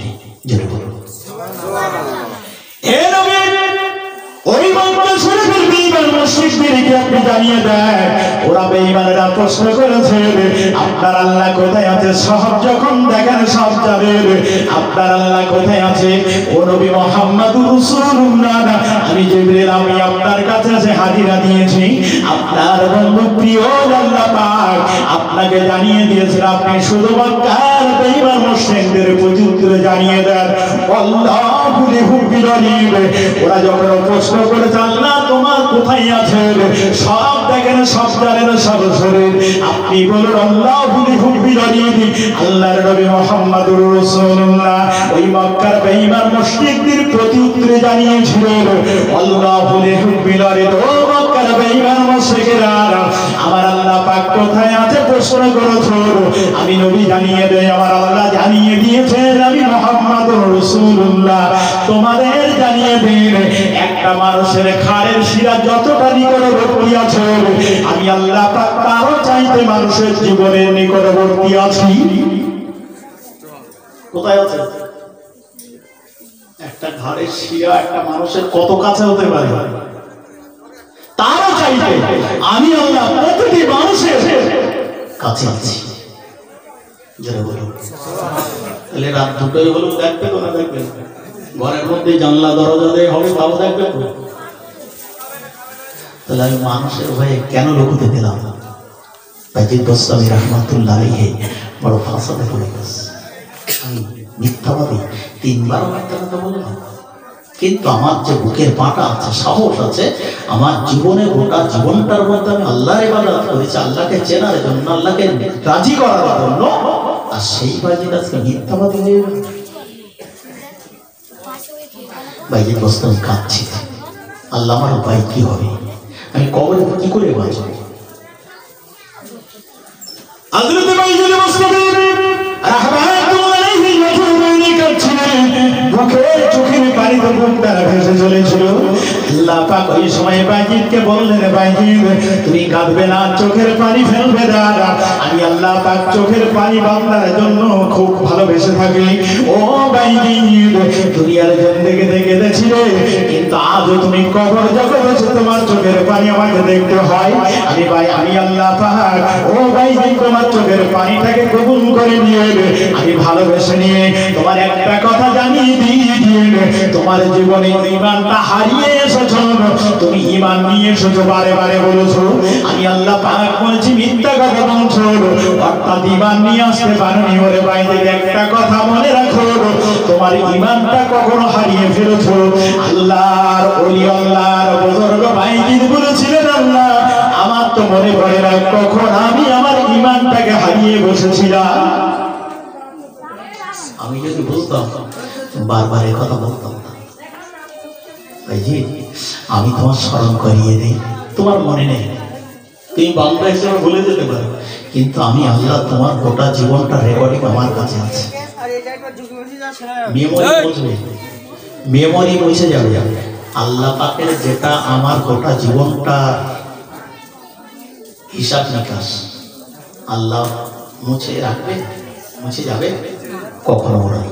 বাইজিদ আমি তোমার একটা স্মরণ করি, বলুন আল্লাহ আমি কোথায় আমার ঈমান হারিয়ে ফেলেছি। তখনই বাইজিদকে বললে, তোমার জীবনে একটা সময় শরীর অসুস্থ হয়, খারাপ হয়। অসুস্থ বলতে তোমার একটু সর্দি কাশি জ্বর হয়, এই সর্দি কাশির কারণে তোমার গলাটাও বসে যায়। মানব জীবন হয় তো গলা বসে যায়, তুমি ফ্যাস ফ্যাস করে কথা বলতে।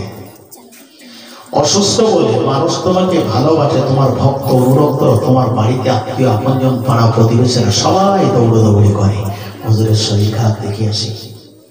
তোমার এই ভক্ত অনুরক্তরা তোমার মাথার কাছে যে জিজ্ঞাসা করতো, হুজুর আপনার অসুস্থ, সর্দি কাশি, গলা বসে গেছে, কি কারণ?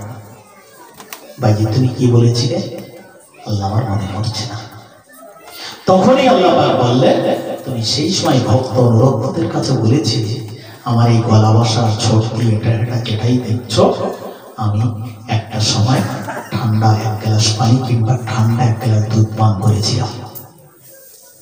আমরা বলি না মোটরসাইকেল চালিয়ে সর্দি হয়েছে বলি, তুমি বলেছিলে। ভাইজিৎ গোস্তামি বললেন, আল্লাহ আমি বলেছিলাম, আমার মনে পড়ছে। স্মরণ কে করে? আল্লাহ। ভাইজি তুমি বলো, সেই দিন আমি তোমার ইমানটাকে ছিনিয়ে নিয়েছিলাম। 1 গ্লাস ঠান্ডা পানি বা 1 গ্লাস ঠান্ডা দুধের কি শক্তি আছে তোমার গলা বসিয়ে দেওয়া, আমার সর্দি লাগিয়ে দেওয়া? যে শক্তিটাই হোক না কেন, সেটা আমার দেওয়ার শক্তি, তাই তো? তাই যদি হয় তাহলে বড় এলাকার দেশে মানুষ তো 24 ঘন্টা সর্দি রেখে থাকবে, তাই না?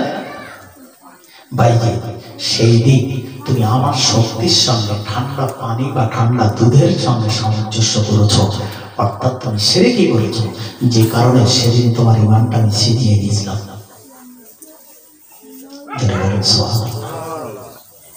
আল্লাহ পাক বলে, তখনই ভাই বললেন, আল্লাহ আমার ভাই কি হবে? আমি যে কবরের ভয়ে 24টা ঘন্টা নামাজ কালাম ইবাদত করেছি, এখন আমার ভাই কি? কবরের আযাব থেকে আমি কি করে বাঁচব? আমার বড় ভয় হয়। আল্লাহ তখনই বললেন, তোমার চোখের পানি আমি আল্লাহ কবুল করে নিলাম, তবে তোমার গোটা জীবনের মধ্যে আমি 2টো ভালো কাজ খুঁজে পেয়েছি। যদি বলো আমার মনোভূত, এই 2টো ভালো কাজের কারণে আমি আল্লাহ পাক তোমাকে সেই দিনের গুনাহকে আমি আল্লাহ মাফ করে দিলাম। বাজি পুস্তক স্বস্তি পেয়ে গেল, পত্র 2টো পেয়ে গেছি। কিন্তু আল্লাহ আমার গোটা জীবনে যা কাজ করেছি তার মধ্যে 2টো ভালো কাজ আপনার কাছে পছন্দ, এই 2টো ভালো কাজ কি করেছে তো আমার মনে পড়ছে না। আল্লাহ বললেন, সেটাও আমি তোমাকে মনে করিয়ে দেব। যেটা বলবো তুমি ভুলবে, আমি ভুলবো না। প্রত্যেকটা মানুষের জীবনে বান্দা বান্দির প্রতি আল্লাহর এতটা দয়া করুণা আছে, আল্লাহ কখনো ভুলবেন না। খুব ভক্তি করে একটু দরুদ শরীফ আল্লাহুম্মা সাল্লি আলা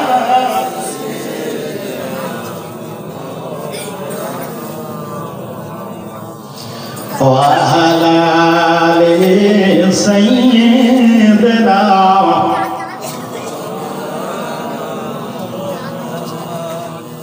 ওরে ভ্রমর তুই কি প্রথম চুমেছিলি নবীর কদম, তাই কি রে তোর গুনগুন রে এতই মধুর লাগে। আল্লাহুম্মা সাল্লি আলা সাইয়্যিদিনা মাওলানা ওয়া আলা আলি সাইয়্যিদিনা। হযরত ইমাম মুসলিম রাহমাতুল্লাহি বললেন, আল্লাহ ওই 2টি ভালো কাজকে আমার মনে পড়ে না। আবার আল্লাহ বললেন, সেই 2টি ভালো কাজ তোমাকে স্মরণ করিয়ে দেব। ভাই তোমার জীবনে একদিন সফরে বাইর হয়েছিল, এই সফরে বার হতে গিয়ে তুমি একটা ভালো কাজ তোমার জিন্দেগিতে করেছো, আর একটা ভালো কাজ আর একটা দিন ওরে ভাইজি তোমার জীবনেতে অত্যন্ত প্রকণ্ঠ ঠান্ডায় পৌষ মাসের সময় অত্যন্ত মানুষ কম্পমান ঠান্ডায় তারা কম্পিত হয়ে আছে। এমন একটা সময় তুমি একটা ভালো কাজ করেছিলে ভাইদের গোস্বামী, তুমি মনে রাখো। আমি একটা কথা তোমাকে জানাতে চাই ভাইদের, তোমার কি মনে পড়ে তুমি একদিন সফরে বাইরে হয়েছিলে, তোমার সঙ্গে একটা গাধা ছিল, ওই গাধাটাকে সঙ্গে সাথে করে ঘাড়ে একটা ল্যাগেজ ছিল, একটা ঝোলা ছিল, তুমি যাচ্ছিলে সফর ভ্রমণে। আল্লাহ পাকের বুজুর্গ মানুষ, আল্লাহর ওলি বান্দা হযরত বাইজিদ বুস্তামি রাহমাতুল্লাহ আলাইহি সেদিন বললেন, আল্লাহ আমার একটু মনে পড়ছে আমি সেদিন সফরে বাইরে হয়েছিলাম, যখন তামাম দিনটা তুমি চলেছো, অনেক পথ অতিক্রম হয়ে গেছো, রাত তোমার এসে গেছে, পশ্চিম গগনে যখন সূর্য অস্তমিত চলে গেছে, রাতের অন্ধকারে তুমি রাস্তাঘাট ভালো চিনতে পারবে না, এমন একটা অপরিচিত জায়গায় তুমি চলে গেছো। এই জন্য সেদিন গ্রামগঞ্জে ঢোকার পর ওই সময় ভালো করে চিন্তা ভাবনা করে ভাবতে শুরু করলে, আমি রাতের অন্ধকারে রাস্তাঘাট ভালো চিনবো না, আমি যে গন্তব্যস্থলে যাবো রাস্তা ভুল করতে পারি, বরং একটু এই রাতের অন্ধকারটা কোনো একটা জায়গায় ঠাই দিয়ে রাতটুকু কাটিয়ে দিয়ে এইটা পূর্ব গগনে সকালবেলা সূর্যোদয় হবে, পূর্ব গগনে ফর্সা দেখা দেবে, আমি বাইরে ওই সময় আমার সেই গন্তব্যস্থলে রাস্তার দিকে বাইর হয়ে যাব। তুমি ভাবছিলে, কিন্তু তুমি থাকবে কোথায়? অপরিচিত জায়গা। বাইরে তুমি থাকবে কোথায়? ওই গ্রামগঞ্জের মধ্যে রাস্তা দিয়ে চলতে চলতে একটা মানুষের সন্ধান তোমার সঙ্গে সাথী হলো। ওই মানুষটা প্রচলিত মানুষ, তোমার পাশ দিয়ে কাটিয়ে চলে যাচ্ছিল। ওরে ভাইজি, ওই মানুষটা তুমি দেখে সালাম করলে, মানুষটি সালামের জবাব দিল, কিন্তু বেশি কথা তোমার সঙ্গে বলছিল না। ওরে ভাইজি বলে রাখো, মানুষটা তুমি বলেছিলে ভাই আপনার বাড়ি কোথায়? উনি বললেন আমার বাড়িতে এই গ্রামে মহল্লায় পাশে আছে।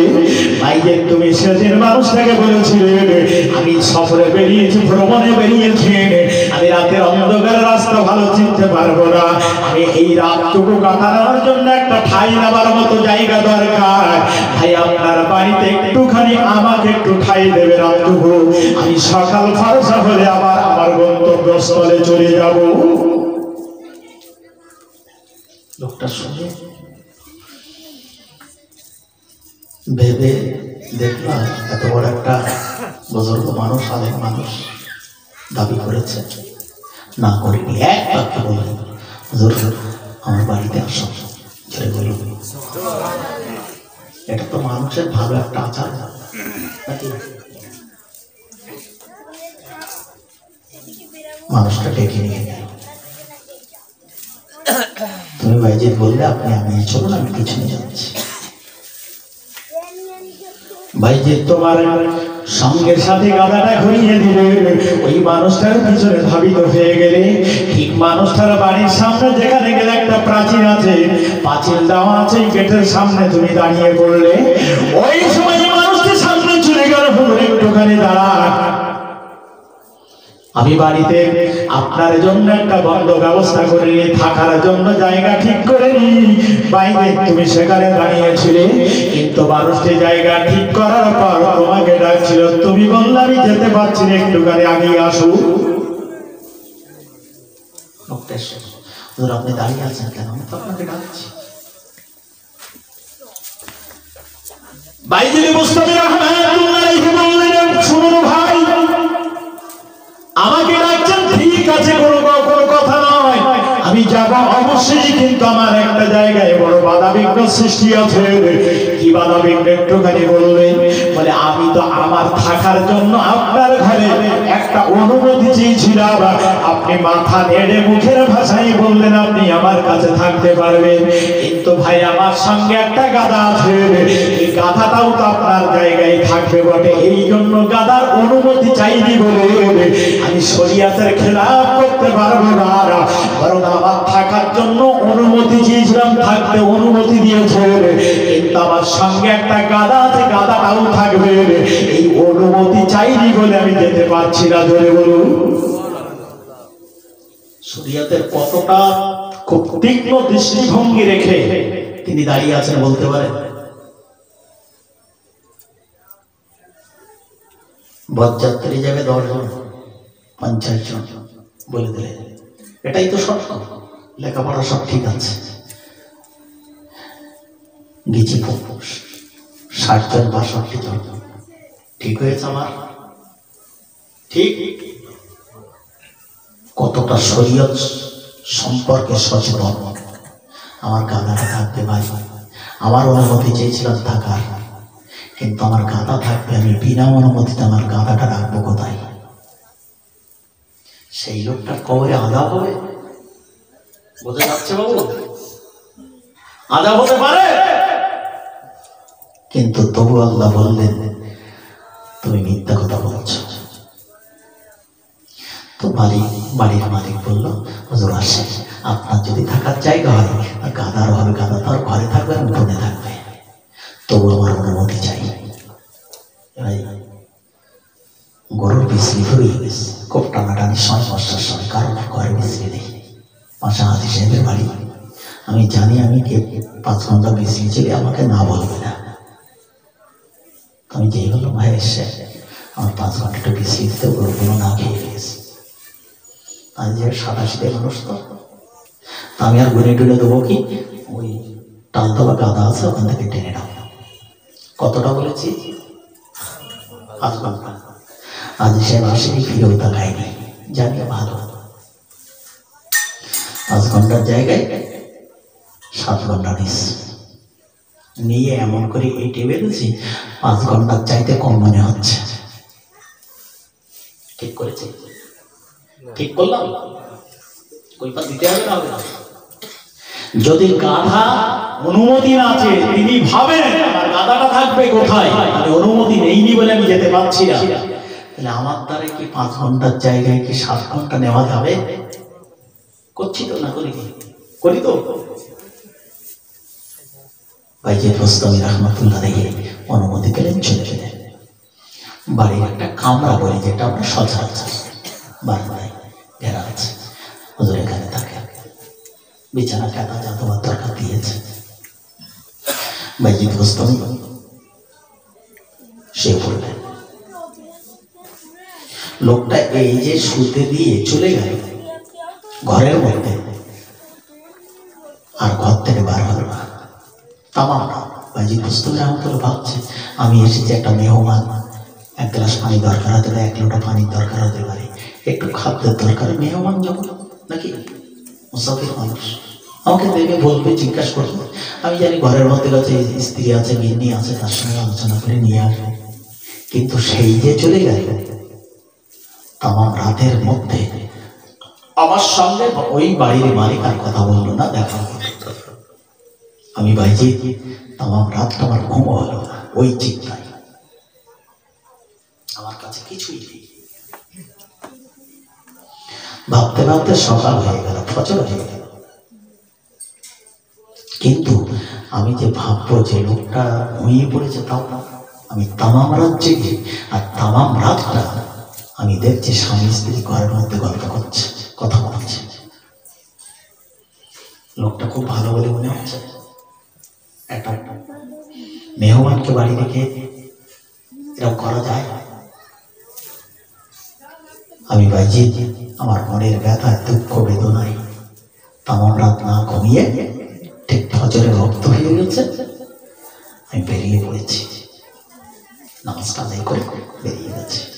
আমি বাড়ির মালিককেও বলিনি আমার ব্যথায়, কিন্তু যখন অনুমতি নিয়েছিলাম থাকার জন্য, তাহলে যাওয়ার সময় তো তার অনুমতি নিয়ে যাওয়া দরকার নাকি? তাই করি তো না? আমি বলিনি, চলে যাচ্ছি।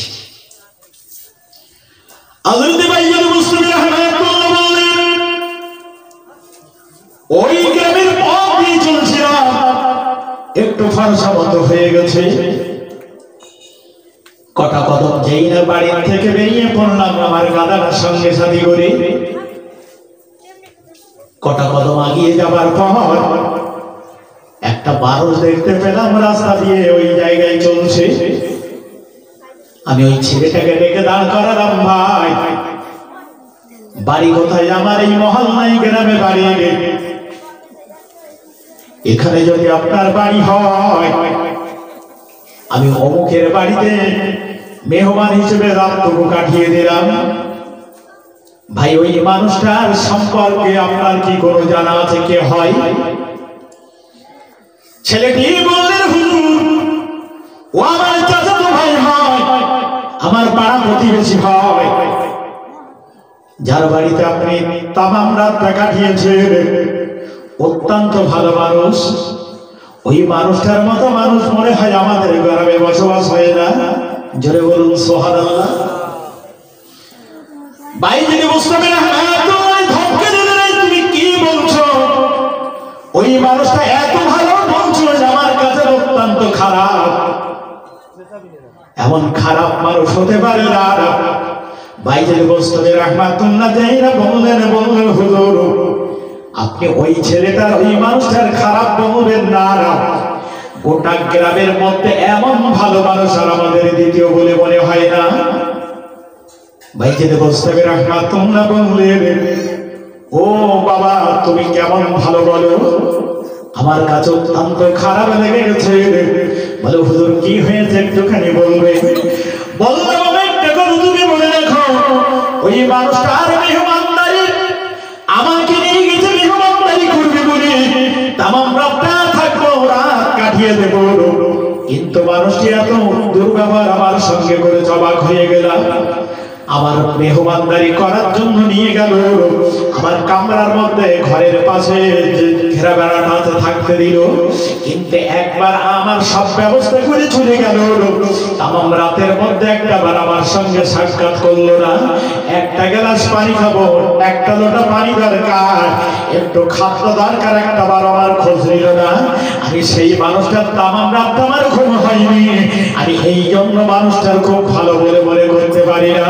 ওই মানুষটা আমার কাছে অত্যন্ত ঘৃণিত। হযরতে বাইদের গোস্তামি রাহমাতুল্লাহ যাইরা বললেন, ছেলেটা কেঁদে ফেলে হুজুর তামাম দেশের মানুষ ভালো বলে আর আপনি ওই মানুষটাকে খারাপ বলছেন, ভাই এটা আমার কাছে খুব কষ্টদায়ক। বাইদের গোস্তামি রাহমাতুল্লাহ বাবা কি সর্বনাশ, তুমি ভালো বলছো, সবাই ভালো বলে, আমি শুধু খারাপ বলছি। আমার সঙ্গে খারাপ ব্যবহার করেছে তাই? ছেলেটি বলে, হুজুর খারাপ ব্যবহার করি না, যদি গোটা জীবনটার খবর রাখতেন এ কথা বলতেন না। ও কত বড় বিপদের মাঝখানে আছে আপনি জানেন না। কি বিপদ, একটা মানুষের কি বিপদ হতে পারে, একটা মেহমানদারি করতে পারে না। হুজুর সে কথা যদি আপনি শোনেন তাহলে এই কথাটা আর বলবেন না, তুলে দিতে হবে।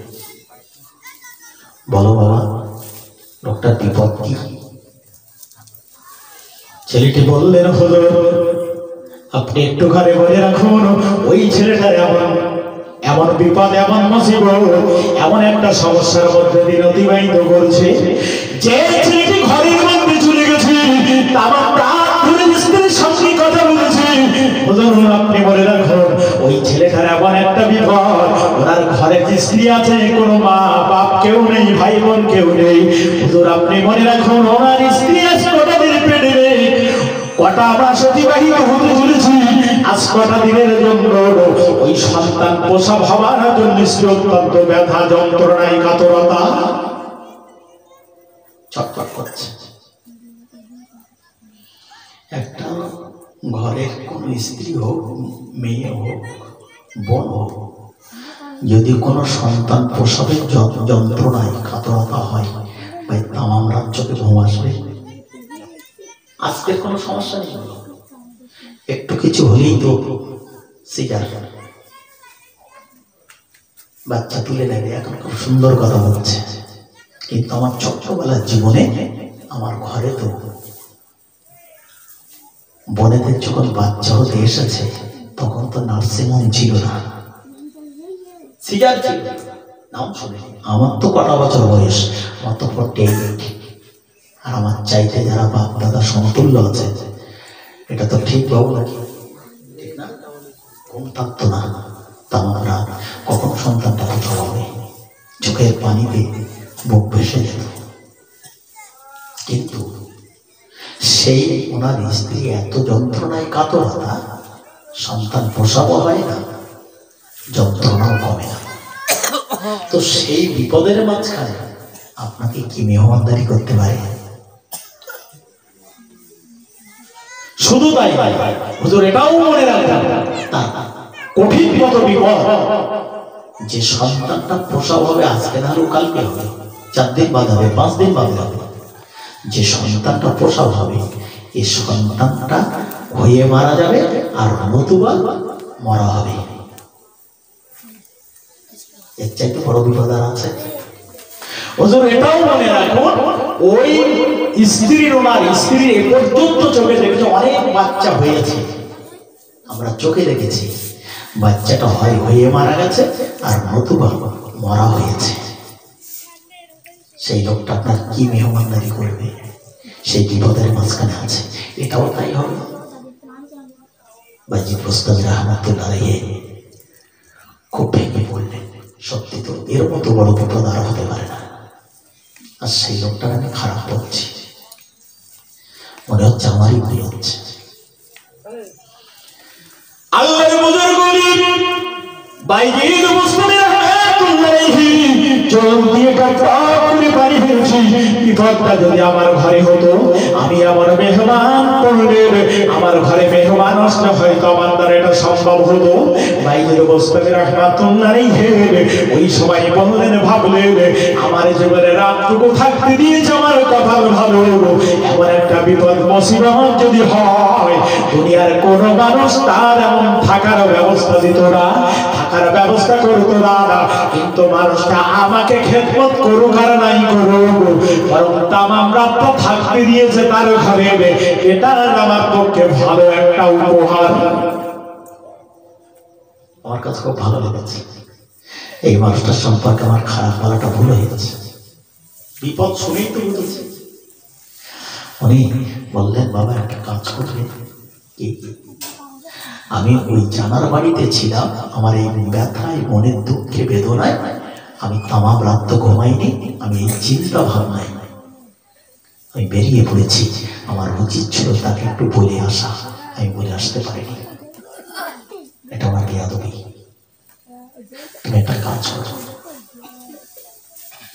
আমি একটা কবজ লিখে দিচ্ছি, তদবির, এই তদবিরটা যে ওনার স্ত্রী যে প্রসব যন্ত্রণায় কষ্ট পাচ্ছে উড়োতে বিঁধে দেবে। আল্লাহর অপরাধ করো, সন্তান প্রসব হয়ে যাবে, ব্যথা যন্ত্রণা থেকে নিরাময় হয়ে যাবে। জোরে বলুন, মহব্বতে বলুন। আর ওই সন্তানটা মরাও হবে না, হয়েও মারাও যাবে না। জোরে বলুন, মহব্বতে বলুন। সত্য না মিথ্যা?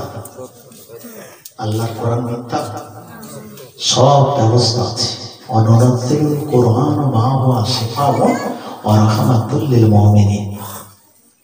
গোটা কোরআনটা মুমিনদের, ঈমানদারদের জন্য শিফা, ঔষধ। জোরে বলুন, শুধু যদি বিশ্বাসটা থাকে। ছোলার থেকে কাগজ বার করলেন আর পেনটা বার করে কবজটা লিখে দিলেন, তদবিরটা লিখলেন, কোরআন শরীফের আয়াতটা লিখে দিলেন, ওই ছেলেটার হাতে দিয়ে দিলেন। আর তুমি ছেলেটাকে বলবেন, তোমার ঘরে যে মুসাফির ছিল, তোমার ঘরে যে মেহমান ছিল, তোমাকে বলে যেতে পারিনি, বড় অনুতপ্ত হয়েছে, আর আমার সালামটুকু তাকে একবার জানিয়ে দেবে। আর এই কবজটা খবরদার খবরদার তার বিবির স্ত্রীর ব্যবহার করিয়ে দেবে। আল্লাহ চাইলে তার সন্তান মরাও হবে না, হয়েও মারা যাবে না। জোরে বলুন। ছেলেটি দৌড়ে দৌড়ে চলে গেছে। আজ কতদিন ব্যথা যন্ত্রণায় কাতরতা, স্বামীর ঘুম নাই, তার ঘরের মধ্যে মা বাপ কেহ নেই, দাদা কেমন করে শ্বশুর শাশুড়িকে বলে আমার ভাইজান দৌড়ে দৌড়ে মানুষটি ডাকে আপনার ঘরে কোনো মেহমান ছিল রাতের অন্ধকারে? জি আমার ঘরে ছিল। ওই মানুষটি চলে গেছেন, আল্লাহর বুজুর্গ চলে গেছে, তোমাকে সালাম জানিয়েছেন, আর যাবার বেলায় একটা কবজ আমার কাছে লিখে দিয়ে গেছে, তোমার স্ত্রী উরুতের উপরে বেঁধে দেবে, আর জানিয়ে দিয়ে গেছে আর ব্যথা যন্ত্রণা বেদনা থাকবে না, সন্তানটা অতি সত্তার প্রসাদ হয়ে যাবে। শুধু তাই নয়, এতদিন যে বিপদের মাঝখানে ছিলি, তোমার স্ত্রীর গর্ভে যত সন্তান হয়েছে ওই সন্তানগুলো হয়ে মারা গেছে, আর নতুবা মা হয়েও মারা গেছে, নতুবা মারা হয়েছে। হুজুর বলে গেছেন সন্তান হয়েও মরবে না, আর সন্তানটা মারাও হবে না। একবার জোরে মহব্বতে বলুন সুবহানাল্লাহ। শিগগিরই আপনি ব্যবস্থা করুন। মানুষটি সাথে সাথে প্রাণের বিবির ওই মুহূর্তের মধ্যে বেঁধে দিলেন। আল্লাহর অপরন্ত করুণা মুহূর্তের মধ্যে সময় দিল না, তো সব যন্ত্রণা কাতর রেহাই পেলেন। ওই পাশাপাশি সন্তান প্রসাদ হয়ে গেল, সন্তানটা মারাও হলো না, হয়েও মারা গেল না। উপকার করেছিল। শুধু একটু রাতের অন্ধকারে একজন আল্লাহর ওলি বান্দা বুজুর্গ মানুষকে ঠাঁই দিয়েছে, তাহলে আলেমদের সম্মান করা দরকার আছে। ওলি বুজুর্গ ইজ্জত করার প্রয়োজন আছে না নেই? মানুষটি যেই স্বস্তি পেয়ে গেল, স্ত্রীর মুখে হাসি পেয়ে গেল, দৌড় শুরু করেছে। এই ভাই সেই মানুষটা কোন দিকে গেছে? এইদিকেই চলে গেছে। দৌড়ানো শুরু হয়েছে। এমন আমার জীবনে মানুষটি ঠাই দিয়েছিলাম, কিন্তু আমার এই বিপদ মুসিবত থাকার কারণে ওই মানুষের একটা গ্লাস পানির প্রয়োজন আছে কিনা সেটাও দেখার চেষ্টা হলো না। আমি তার একটু খাদ্য দিতে মেহমানদারি করতে পারলাম না। আমার আফসোস, আমার অন্তরটা এমন করে দাগ কেটে আছে। আমি ওই মানুষটার যদি জীবনে পাই, আমার পদক্ষেপে যদি সামনে ধরতে পারি, আমি তার কাছে একটু অনুনয় বিনয় করে ক্ষমা চাইব। আল্লাহ যদি আমাকে সুযোগ করে দেয়, ওই মানুষটার পুরোটাই একটু মেহমানদারি করার চেষ্টা করব। ভুল ভেঙে গেছে বাইজিদ গোস্তামী রাহমাতুল্লাহ আলাইহি, তারও ভুল ভেঙেছে বলে আজকে তিনিও কথাটা, তার বিপদের কথাটা শুনে কবজটা লিখে দিলেন। দৌড়াচ্ছিলেন খোঁজার জন্য। একটা ঘটনা আমি যদি সামনে আগাই, তাহলে আমার বক্তব্যের যে বিষয়, আমার সময় অনুযায়ী আমি আপনাকে শেষ করতে পারবো না। এটা একটা পয়েন্ট। আমি আল্লাহ তোমার এই একটা ভালো কাজের কারণে আমি তোমার তামাম জীবনের গুনাহটা মাফ করেছি। যারা বলো মহব্বতে বলি, একটা ভালো কাজ। আল্লাহ পাক আমার দ্বিতীয় ভালো কাজটা কি? আমার স্মরণ নেই। বলুন আমার জীবনে কি করেছি? আমার আল্লাহ পাক বাইজিদ গোস্তামী সেদিকে বললেন, ওরে বাইজিদ দ্বিতীয় নম্বরে তোমার একটা ভালো কাজ আমি আল্লাহ সেটাও স্মরণে রেখেছি। তুমি জীবনে প্রচন্ড একটা ঠান্ডার সময়, অত্যন্ত প্রচন্ড ঠান্ডা, হাড়ের কাঁপুনি ধরিয়ে দিয়েছে। পৌষ মাসের সময় তুমি এই ঠান্ডার সময় তোমার ঘরটা ছিল একটা রাস্তার ধারে, আর বারান্দার মধ্যে তুমি কম্বল মুড়ি দিয়ে শুয়েছিলে।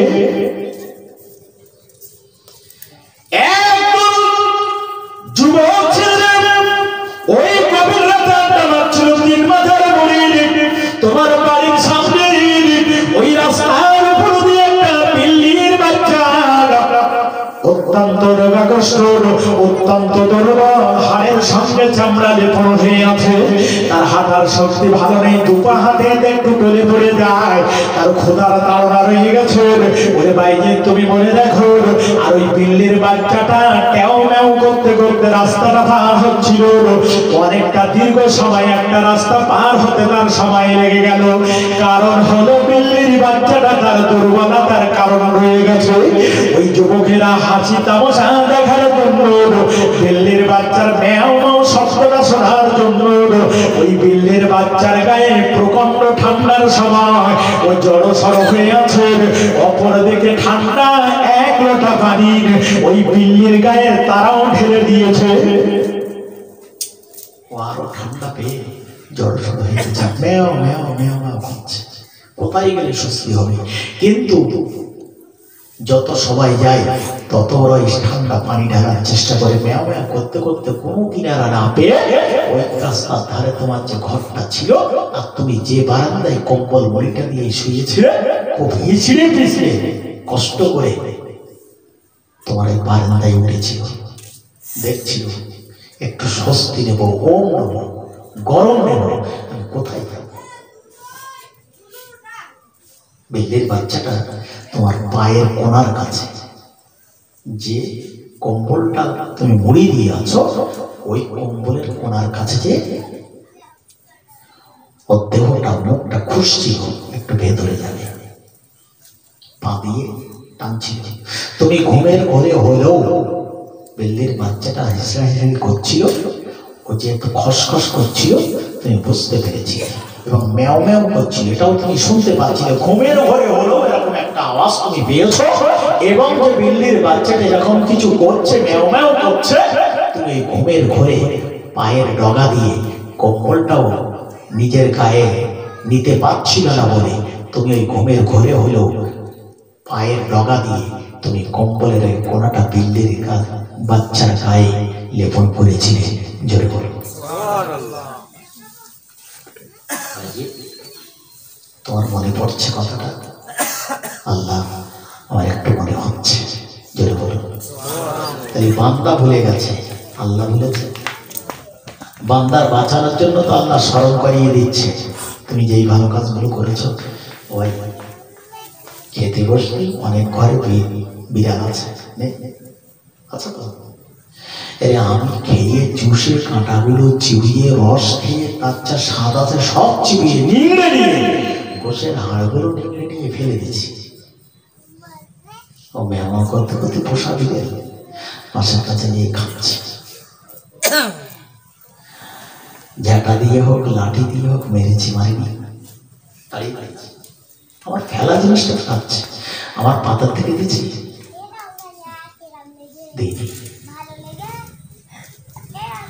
মেরে তাড়িয়ে দিচ্ছে, গরম পানিও গায়ে দিচ্ছে। বাইজিৎ কি তাড়িয়ে দিতে পারতো না? দেয়নি। সেই বাইজিৎ এই বিল্লির বাচ্চাটাকে ওম লাগিয়ে দিয়ে ও একটু লোভের মধ্যে স্বস্তি পাচ্ছিল। যত সময় গেছে ও স্বস্তি পেয়ে একটু বেশ সবার হয়ে গেছে। বাইরের বাস্তবে ওই বিল্লির বাচ্চাটা সবার হয়ে গেছে। তুমি তামাম রাতটা ঘুমিয়ে কাটিয়ে দিয়েছো, ঘুমের মধ্যে ঘুড়ি লেপির মধ্যে কম্বলের মধ্যে পড়ে, কিন্তু তোমার বিল্লির বাচ্চাটা তামাম রাতটা ধরে ধরে ওই তোমার পায়ের ডগা দিয়ে কম্বলের কোনাটা তার গায়ে ফেলার কারণে কেঁদে কেঁদে ম্যাও ম্যাও করে করে আমি আল্লাহ পাক আমার কাছে দোয়া চেয়েছে, আল্লাহ যে বাইজিৎ আমাকে ঘুমের ঘরে পায়ের ডগা দিয়ে কম্বলটা মুড়ি দিয়েছে, আমি হোম পেয়েছি, আমি সবল স্বস্তি পেয়েছি। আমি বিল্লির বাচ্চা আল্লাহ আপনার কাছে দোয়া রাখি, তার ভাষার মধ্য থেকে ফুটিয়ে তুলেছে বাইজিৎ বোস্তামি তামাম জীবনের গুনাহটা আপনি মাফ করে দেন। জোরে বলুন। আমি আল্লাহ কবুল করে নিয়েছি। এই বাইজিৎ, তুমি একদিকে ঠান্ডা জলের পান করার কারণে, ঠান্ডা পানি পান করার কারণে আমার ছটফট লেগে গেছে, আমার গলাটা বসে গেছে। তুমি তামাম জীবনে ইবাদত করেছো, আমাকে স্মরণ করেছো, দিকে রাতকালে মগ্ন হয়েছো। আমি আল্লাহ পাক ইবাদত এত কিছু করার পর তুমি একটা ভাষা বলার কারণে তোমার ঈমানটা সেদিন আমি ছিনিয়ে নিয়েছিলাম, কিন্তু আমি আল্লাহ পাক তোমার চোখের পানি কবুল করে নিয়ে ওই দুটো ভালো কাজ করার বদৌলতে আমি আল্লাহ পাক তামাম জীবনের গুনাহটা মাফ করে ও বাইজিৎ কবরে তোমার আর গুনাহ থাকবে না। ডাকে কাকারবে কোকিলের সুর মধুর লাগে, বসন্তের হাওয়ায় গাহিছে সবাই, আল্লাহ ছাড়া মাবুদ নাই, বলো লা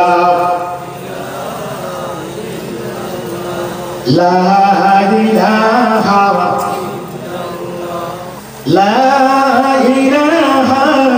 ইল্লাল্লাহু।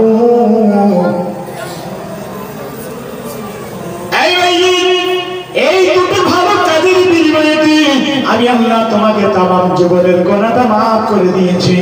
একবার জোরে বলুন সুবহানাল্লাহ। মুসলমান আপনি বলে দেখুন, আমি আর আপনাকে বাড়াবো না। আমি দুটো ঘটনাকে সামনে আমি অসত্য অবস্থায় আপনার কাছে জানতে চাইছি। আর যদি আমার রাত 11টা পর্যন্ত সময়সূচি রয়েছে, আমি সেদিকটাকে লক্ষ্য রেখে আমি আপনাদের কাছে বিদায় নেব। যদি আজকের সেই কবরবাসীদের উদ্দেশ্য করে আজকের সদরসানির ব্যবস্থা একটা কথা আপনাকে জানিয়ে রেখে দেবে, বাইদুল মুস্তাফি রাহমাতুল্লাহের যে কবরে গেছি, এমন একটা কবরে আমাকে শুতে হবে। আমার বাপ মা শুয়ে আছে, আমার ভাই জান, তাদের কথাও তো আমার একটা ভাবনার বিষয় আছে। সেই কবরবাসীদের জন্য আমাকে একটা চিন্তা ভাবনার মাথায় রাখতে হয়। আল্লাহ হাদিস শরীফে জানিয়েছি, এই পৃথিবীর মানুষেরা, আমার উম্মত উম্মতিরা, তোমরা যেখানে তোমাদের বাপ মা কবরে শুয়ে আছো, ওই কবরস্থান যখন তুমি দেখবে না কেন, তোমার গতিপথে যখন তুমি হেঁটে যাও এবং তোমার পাড়া প্রতিবেশী যেখানে কবর দেখো না কেন, যে কোনো কবর হোক, এই কবরে যখন তুমি পাশ দিয়ে চলবে, রাস্তাঘাট দিয়ে চলবে, হাটে যাবে, মাঠে যাবে, রাস্তায় যাবে, যেখানে চলবে, একটা কবর যখনই দেখবে, তুমি খবরদার তোমার গতিপথটা যতটা দ্রুতগত ছিল, তোমার পায়ের ধাপটা যতটা শক্ত ছিল, কবর দেখলে তোমার পায়ের ধাপটা একটু আস্তে করে নাও। স্লো করো। কেন? যে কবরে মানুষ শুয়ে আছে, যে কবরে তোমার বাপ্পা শুয়ে আছে, সেই কবরে ধাপ দিয়ে যখন তুমি যাবে, তোমার গতিটাকে কমিয়ে দাও, শব্দটা একটু কম করো। এবং কবরবাসীকে দেখলে সেইখানটা একটু ধীর গতিতে যেয়ে একটু আদবের সঙ্গে দাঁড়িয়ে কবরবাসীদেরকে একটু সালাম করো। জোরে বলুন। কবরবাসীদের সালাম করতে কি বলে জানেন তো সব? আসসালামু আলাইকুম ইয়া আহলাল কুবুর। একটা বাচ্চা ছেলে বলছে, করি তো নাকি? করি।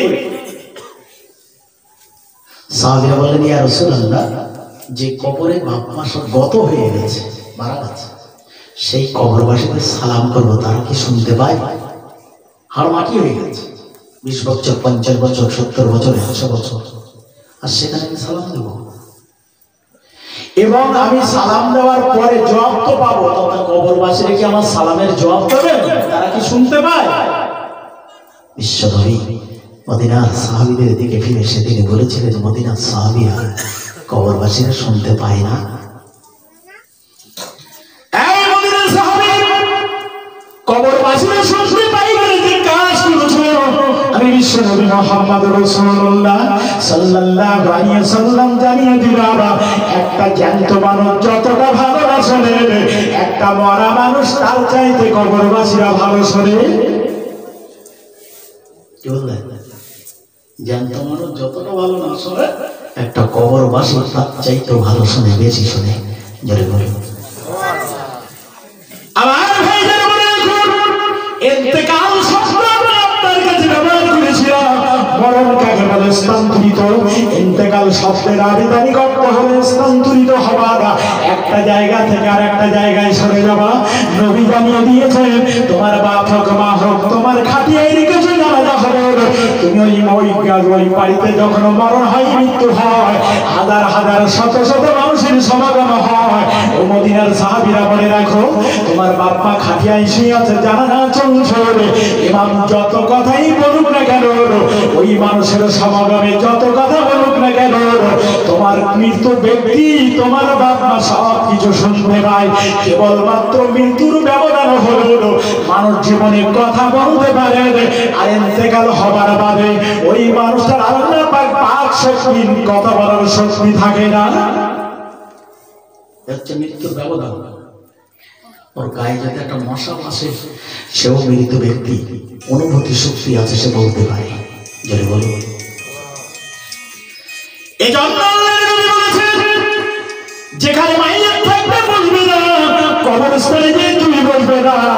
খবরদার খবরদার, একটা মাইয়াত যখন রাস্তা দিয়ে নিয়ে চলে যাবে খাটিয়ায় ঘাড়ে করে, এ মদিনা সাহাবীরা, তুমি যদি রাস্তার ধারে বসে থাকো, দোকানে বসে থাকো, ওই মোড়ের মাথায় বসে থাকো, ওই মাইয়াতের লাশটাকে দেখলে অবশ্যই দাঁড়িয়ে পড়ো। একজন মরা ব্যক্তির তুমি সম্মান জানিয়ে দাও। মদিনার সাহাবীরা বলেছিলেন, ইয়া রাসূলুল্লাহ, এই তো ব্যক্তির জন্য কেন দাঁড়াতে হবে, সম্মান আমাকে জানাতে হবে। আল্লাহর নবী বলেছেন, একজন মরা মানুষ আর একজন জ্যান্ত মানুষ, আমি রাসূলুল্লাহ জানিয়ে দিই, একটা জ্যান্ত মানুষের চাইতে মরা মানুষটা ভালো। যদি বলো একটা জ্যান্ত মানুষের চাইতে মরা মানুষটা ভালো। সাহাবী বললেন, ইয়া রাসূলুল্লাহ, যে মানুষটা জ্যান্ত আছে, আমরা জ্যান্ত আছি, আপনার ইবাদত বন্দেগী সব করতে পারবো, কিন্তু যে মানুষটা মারা গেছে সে তো আর কোনো ইবাদত করতে পারবে না, আমার চাইতে ভালো হয় কি করে? বিশ্বনবী তার প্রতি উত্তরে জবাবে এত সুন্দর করে বুঝিয়ে দিলে মদিনার সাহাবীর অবাক হয়ে গেলেন। এই মদিনার সাহাবী, একটা মরা মানুষ জ্যান্ত মানুষের চাইতে ভালো। নবী জানিয়ে দিয়েছে, তোমরা বলতে চাইছো জ্যান্ত মানুষগুলো তার ইবাদত করতে পারে, দান সাদকা খয়রাত করতে পারে, ভালো কাজ করতে পারে। আমি নবী বলছি, যেমন মানুষটা জ্যান্ত থাকলে ভালো কাজ তার দ্বারা সম্ভব আছে, আমি নবী বলছি এই মানুষটার দ্বারাই কিন্তু অন্যায় অপরাধগুলো কাজ হতে পারে। কিন্তু যিনি মারা গেছেন, যিনি ইন্তেকাল হয়ে গেছেন, এই মদিনার সাহাবীরা, ওই মানুষটার দ্বারাই কখনো কিন্তু আর কোনো নোংরা খারাপ গুনার কাজ হবে না। তাই তো নাকি? মরা মানুষের দ্বারাই গোনা হয়? গোনা হবে না। এই জন্য তোমার চাইতে মরা মানুষটা ভালো। কোন কবর দেখলে দাঁড়াবে, কোন মৃত ব্যক্তি পড়ে আছে খাটিয়ায়, সেখানেও বসবে না, তাদের সম্মানার্থে দাঁড়িয়ে পড়ো।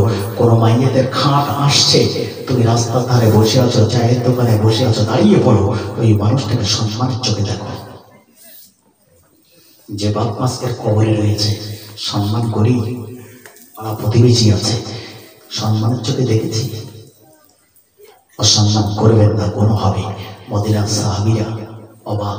হযরত ওসমান রাদিয়াল্লাহু আনহু বলেছেন, আমি কোনো একটা সময়ের জন্য আমি জান্নাতুল বাকির কবরের ধারে, যে কোনো একটা মদিনার কবরের ধারে আমি কবর দেখতে পেয়েছি।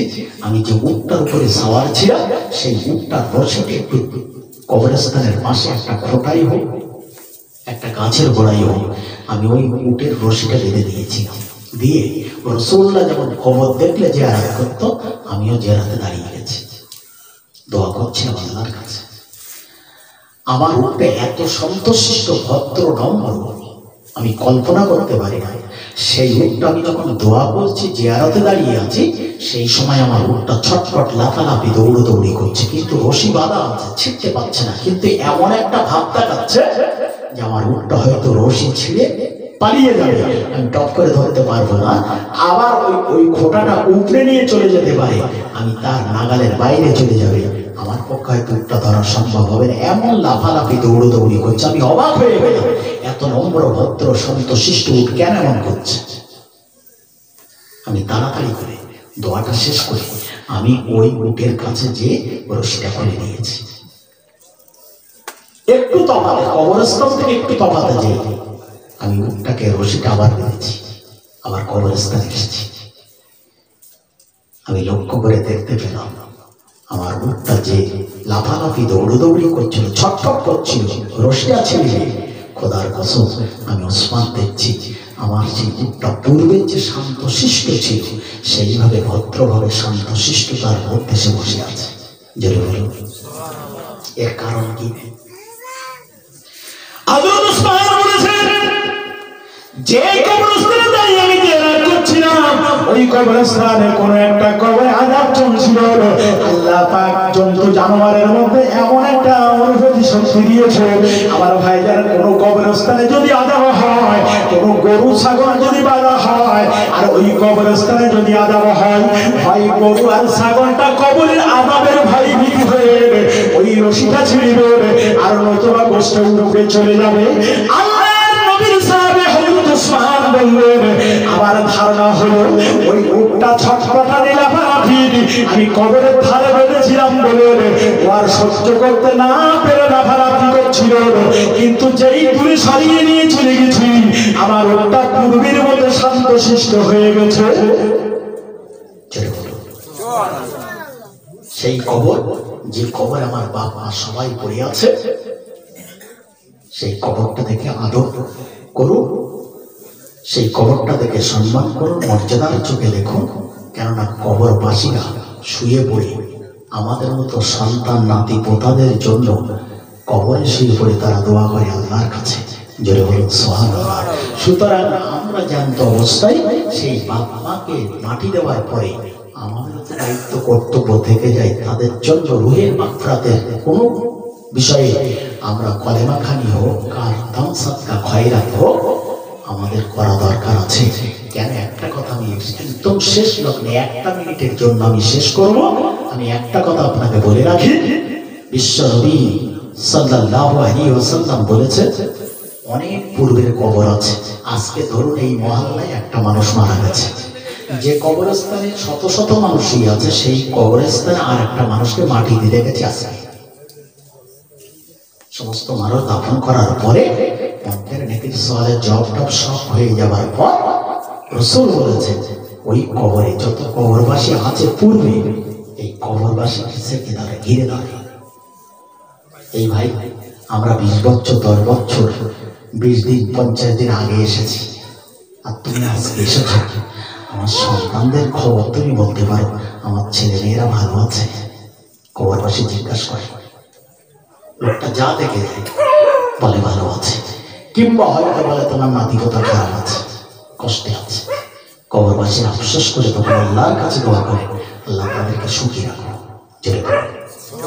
এই জন্য কবরবাসীদের উপরে অত্যাচার কখনো করবেন না, কখনো করবেন না। নবী বলেছেন কবরস্থানে চেঁচামেচি, ঝগড়া ফাসাদ, লাফালাফি, হাসি তামাশা কখনো করবে না। বিশ্ব নবী বলেছেন আমি যেখানে মদিনার যে প্রান্তরে যাই, আমি যখন আয়েশাতুল হুমায়রার ঘরে ফিরি, আমি রাসূলুল্লাহ জান্নাতুল বাকির কবরস্থান না জিয়ারত করে আমি আয়েশার ঘরে কখনো পা দিই না। জোরে বলুন সুবহানাল্লাহ। অবাক সেই কবরবাসীদের জন্য দোয়া রাখুন, কবরবাসীদের স্থান দেখলে সম্মান করুন, ইজ্জত করুন। সেই বাপ মার দোয়া আপনি পেতে পারেন। এই নিবেদন, আবেদন রেখে বিদায় নিচ্ছি। আজকের যারা অক্লান্ত পরিশ্রম করে সুন্দর ছোট্ট বাচ্চা বা যুবক ছেলেরা বা মহিলারা মিলিতভাবে এই মহল্লার মানুষ আজকের সন্দেশানের ব্যবস্থা করেছেন, ঠিক সেই বিষয়ের উপরে আমি যে কথা আল্লাহ বলিয়ে দিয়েছে একটু যদি মগজে ঢোকে, আগামী দিনে পদক্ষেপ পাটা সেভাবে বাড়ানোর চেষ্টা রাখো। মরণ অনিবার্য, মৃত্যু অনিবার্য, কারোর জন্য কিন্তু ছাড়া নেই, কারোর জন্য ছাড়া নেই। সুতরাং এখন থেকে আগামীকাল নেই, এখন থেকে আজ থেকে আপনি নিয়ত করুন, আমি আল্লাহর ইবাদত থেকে সর্বদা। কঠিন একটা ভয়াবহ দিন আমাদের সামনে আসছে, বিশ্বাস করুন। যে দিনের কথা যদি একটু না ভাবে ভুল হবে। রাজনীতির মঞ্চে বলুন, গোটা ভারতবর্ষের চিত্র বলুন কি অবস্থায় চলছে, তাতে করে একেবারে পশ্চিমবাংলার মানুষ কিছুটা স্বস্তির মধ্যে যা ছিল, আগামী দিনে কিন্তু একটা ভয়াবহ ছক দিচ্ছে। আমি একদম খুলে কিছুই বলবো না, তবে আমি বলি সেটা খুব হাত জোর করে বলছি, খুব ঠান্ডা মাথায় ভেবে পা বাড়ানোর চেষ্টা রাখো। এই কারণে মুসলিমদের শত্রু চতুর্ধারে যদি আমি নিজে ভুল করি, আমার ক্যান্সার পেতেই হবে। সুতরাং আমি সর্বজাতির কাছে আমি এটাই নিবেদন রাখবো, রাজনীতি, ধর্মরীতি, সমাজনীতি আমাকে করতে হবে, ভারতবর্ষের নাগরিক হিসেবে আমাকে ভোট দিতে হবে। কিন্তু এমন একজন রাজশাসক আমার দরকার, যে রাজশাসকের দ্বারা আমার কোনো মুসলিম জাতির বাধা বিঘ্ন সৃষ্টি না হয় এমন একজন রাষ্ট্র আমার দরকার। সেটাকে বেছে নিয়ে মন্দের ভালো তাকে ভোট দিয়ে রাজসিংহাসনে বসার চেষ্টা রাখুন। যিনি আমার চিরশত্রু, খবরদার তাকে প্রত্যাখ্যান করুন। ভারতবর্ষের পশ্চিম বাংলায় 17% মুসলিম বাস করে। আপনি বলুন, আজকে যদি মনে মুসলিম লীগ করবো, আমি কোন রকম টিকতে পারবো? কিন্তু তার মধ্য থেকে আমার জাতি বাঁচবে, আমি নিজে একা বাঁচবো না, আমি জাতি বাঁচবে, সেই দিকটাকে লক্ষ্য রেখে আমাকে আগাতে হবে। আমি এখান থেকে কটা দিন আগে একটা জায়গায় জলসা কিছু বিরাটি যে দেখছি সব হিন্দু মহাদয় দোকানপাট সব শাখা এটা ওটা পড়া। তো আমি ভাবছি এটা কি মেলা হচ্ছে না, আমি ভুল করে এলাম, আমি রাস্তা ভুল করেছি নাকি আমি চিনতে পারছি না। আমার ছেলেগুলো জিজ্ঞেস করছি কি ব্যাপার, জলসা কোথায় হচ্ছে? এই শহর এলাকার মধ্যে। তো দুটো ছেলে আমাকে দেখতে পেয়ে আমাকে বলছে ধরে এখানে আসুন, এখানটা গাড়ি রাখুন। ব্যাপক মানুষের সঙ্গে মেয়ে ছেলে টেলে ভিড়ে দেখা। তাই বলুন ভাই এখানে ওয়াজ? বলে হ্যাঁ। আমি এখানে কোথায় ওয়াজ করবো? মুসলমান কোথায়? সবচেয়ে দেখছি বেকারের কম। তো যতদূর এই বেকারের কমই ওয়াজ শুনবে। আমরা এখানে 7 ঘর মুসলিম বাস করি। তাহলে এই 7টা ঘরের মুসলিমের জন্য তো আমার ভাবতে হবে। আমি এখানে 7 চড়ে বাস করি নাকি কোদালিয়া বাস করি, ঘরে ঘরে কাবাড়ালি মুসলিম। আমার একটা কাপড় আছে, আমি যা পারি তাই করতে পারি। কিন্তু ওই 7টা ঘরের চিন্তা তো আমার করতে হবে। আমি শুধু এখানে বাঁধবো, সেও তো আমার ভাই। আনা মুসলিম আখিরি মুসলিম, একটা মুসলমান আর একটা মুসলমানের ভাই, তার পাশে তোমাকে দাঁড়াতে হবে। তাহলে এটাও আমার ভেবে আগামী দিনে হাত বাড়া নিবেদন আবেদন রেখে আল্লাহ সকলকে আমাদের খায়ের করুন। সকলে বলে আল্লাহুম্মা আমিন ওয়া মা আলাইনা ইল্লাল বালাগ। আমরা সকলে বিশ্ব নবী সাল্লাল্লাহু আলাইহি ওয়াসাল্লাম সুদূর মদিনাতুল মুনাওয়ারাতে একটু প্রাণ খুলে সালাম পাঠ করি। ইয়া নবী